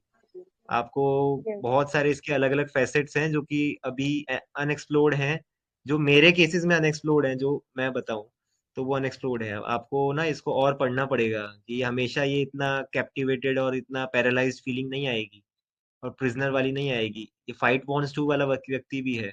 तो इसके लिए श्वेता मैम के वीडियोस देखिए, और आईएचएफ में ना 3-4 जनों ने, और आई थिंक माधुरी मैम ने भी फाल्कोन लिया हुआ है, तो आप उसको भी पढ़ो, और सारे उससे ना एक अंडरस्टैंडिंग बनाओ कि क्या क्या और केसेस हो सकते हैं, क्या क्या और संभावनाएं हो सकती है। रेमेडी की डिफरेंट डिफरेंट फैसेट्स होते हैं। अभी कुछ दिन पहले हमने कैलकेरिया का सीखी थी, जो बिल्कुल अलग थी। आई थिंक दिलीप जानी सर की थी। तो ना ये अपने ना एक बायसेस बन जाते हैं, एक जब एक रेमेडी कॉमन हो जाती है ना, ये भी सो कॉल्ड रेयर ही है अब, क्योंकि बहुत लोगों के पास बहुत केसेस आ गए हैं इसके। तो फिर क्या होता है ना, जब एक रेमेडी बनती है ना, तो अपने ना बायसेस बन जाते हैं, यार ये तो ऐसा ही आएगा, वो तो ऐसा ही आएगा। अभी मैंने डिल्यूजन पुअर प्लस एम्बेरेस बताया सीपिया का, और बहुत बार मिलेगा आपको, ये नहीं मिलेगी। मैं ये सीपिया के साथ ना, मेरी जो जर्नी है ना, वो बहुत एक खट्टी मीठी सी रही है, ये फेल भी करी है कई बार। मैं हर जगह सीपिया देखने लग गया, और बहुत जगह ये एकदम होता है ना कि एकदम फटके से निकली है, कि हाँ ये पता लग गई सीपिया है, विद इन 2-3 मिनट्स में वो पता लग गई, वो बिकॉज वो पुअर एम्बेरेस मिल गया। बट अगर आप ये पुअर एम्बेरेस में फंसे रह गए ना, तो कई बार सीपीए बहुत हेल्दी स्टेट में भी आती है, जब वो बहुत डांसिंग में होती है। जहाँ हम पढ़ते थे ना मेट्री अमेरिका में, एलन की नोट्स की लाइनें ही ऐसी होती है कि इनडिफरेंस। अभी कोई व्यक्ति सीधे इनडिफरेंस में तो जन्मजात होता नहीं है ना। तो बहुत बहुत रेयर डिफरेंट फैसेट्स भी होते हैं मेडिसिन के, जो आपको ना हम्म, पता होने चाहिए। जितना ज्यादा रिफाइनमेंट होगा ना, उतने ज्यादा ही हम अच्छे वो कर पाएंगे। तो अब प्रवीण सर ने बेलाडोना लिया था, एक्सट्रोवर्टेड टू डेमोन्स्ट्रेटिव। हमें बिल्कुल हवा ही नहीं लगी थी केस में कि ये एक्सट्रोवर्टेड, और मुझे पता भी नहीं था, क्योंकि हम कम्युनिकेटिव एक्सपेंसिव ही जानते थे। तो सारी रेपर्टरीज को ना साथ में लेके चलना बहुत जरूरी है, कि इतना पढ़ना जरूरी है कि आप खुद चलती फिरती बन जाओ रेपर्टरी। आपको सब पता हो गया, ये वाला वहां लिखा है, ये वाला वहां लिखा है। तो उसके लिए ना बहुत, जैसे मैंने फर्स्ट स्टार्टिंग में बोला था ना, कि बहुत डेडिकेशन मांगती है ये साइंस। अभी भी बहुत सारे ऐसे केसेस आते हैं जो कि हम लोग सॉल्व नहीं कर पाते पर्सनली। मेरा मैं बताऊं ना, तो वो कहीं ना कहीं एक हमारे बिहाफ पे एक लेक्सिटी बोले, या एक फ्रिवोलिटी बोले, या हमारा वो एक डेडिकेशन नहीं है। हम कहीं ना लैग कर जाते हैं, हमारी अंडरस्टैंडिंग अभी उतनी ही है। जैसे कॉन्शियसनेस विद पैरालिसिस बहुत बढ़िया पकड़ा था, बट फिर भी वो केस में नहीं था ना। अपन कितना ही बढ़िया बोले कि मेरी अंडरस्टैंडिंग तो एकदम बहुत अच्छी थी, बट आप एग्जैक्टली यहाँ पे ये नहीं होता ना कि एक के बाद ये वाली दे दी तो उससे भी काम बन जाएगा, या दूसरी तीसरी से भी बन जाएगा। ये सिमिलिमम तो एक ही होता है। तो वो तरीके अलग अलग हो सकते हैं पहुंचने के, बट वो एक ही है। तो वो उस स्कोर को हिट करना ना, वो बहुत एक अ, उसके लिए बहुत मेहनत मांगता है।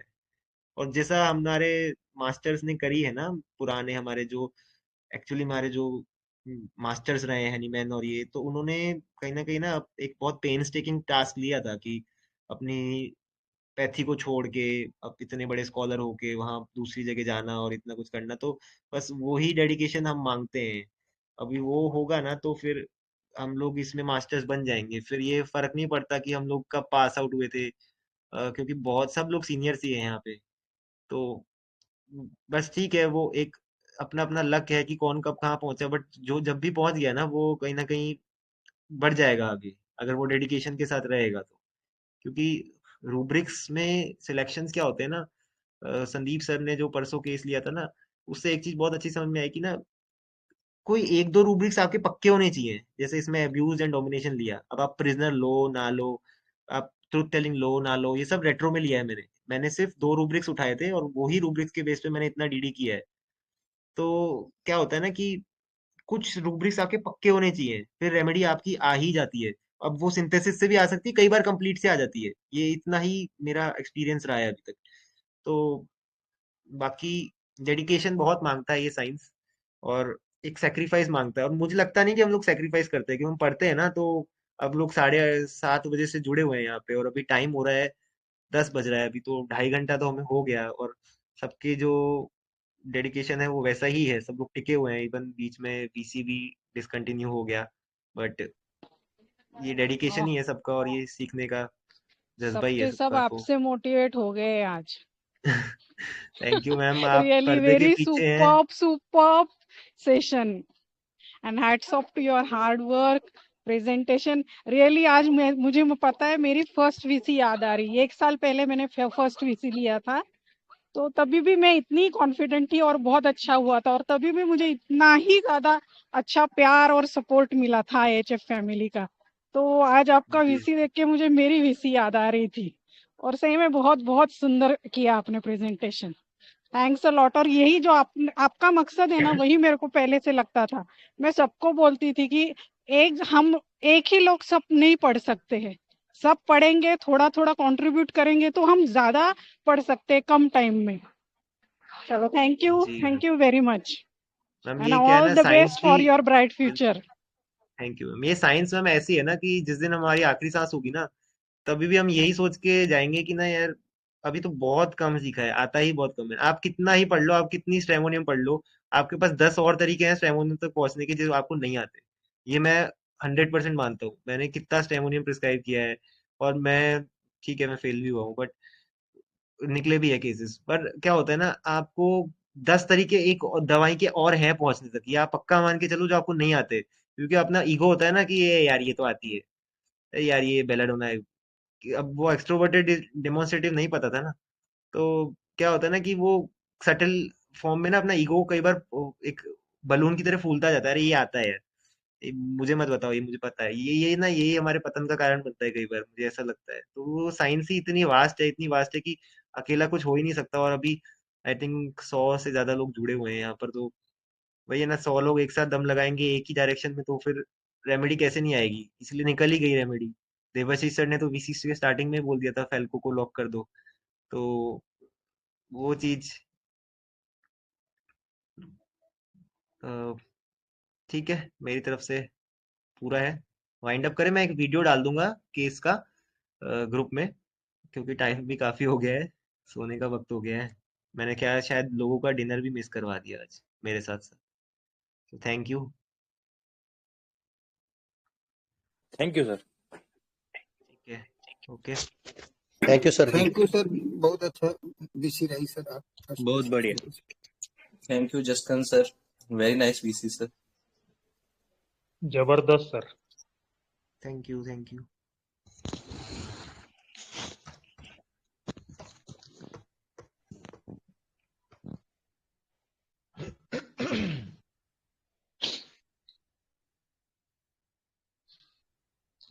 जी सर, तो थैंक यू सो मच। आज के वीसी को यहीं पर वाइंड अप करते हैं। तो शायद जसकरण सर का फिर से कुछ वाईफाई का कुछ इशू हुआ होगा, इसीलिए उनका वीडियो चला गया है।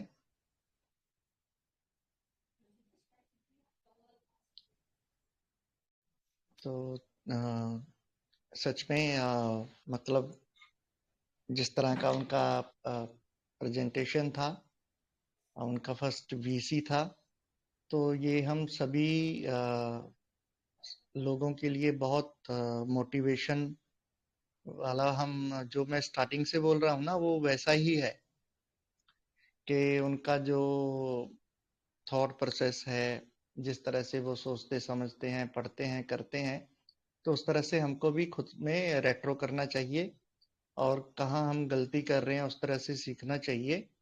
जैसे उन्होंने खुद भी बताया ऑब्जेक्टिव रीजनेबल रूब्रिक को लेके या इस तरह के रूब्रिक्स को लेके, तो ये हमको खुद में ये सीखना चाहिए कि हमको कैसे रेट्रो करना है और कैसे हम हमारी स्पीड को बढ़ा सकते हैं।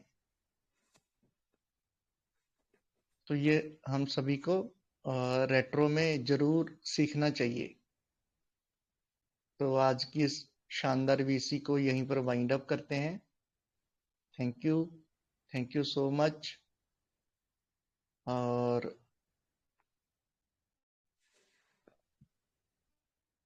चलिए, अभी मतलब ये भी थोड़ा इशू हो रहा है टेक्निकल, कि कभी मेरा आवाज आपको नहीं आ रहा है, कभी उनका नहीं आ रहा है, तो ये भी इशू भी हो रहा है। तो वही वाइंड अप करते हैं, तो मिलते हैं नेक्स्ट वीसी में। तो आशा है कि आज का ये वीसी आप सभी को बहुत मोटिवेट करेगा और गाइड करेगा। Thank you so much. Thank you, sir. Welcome ma'am.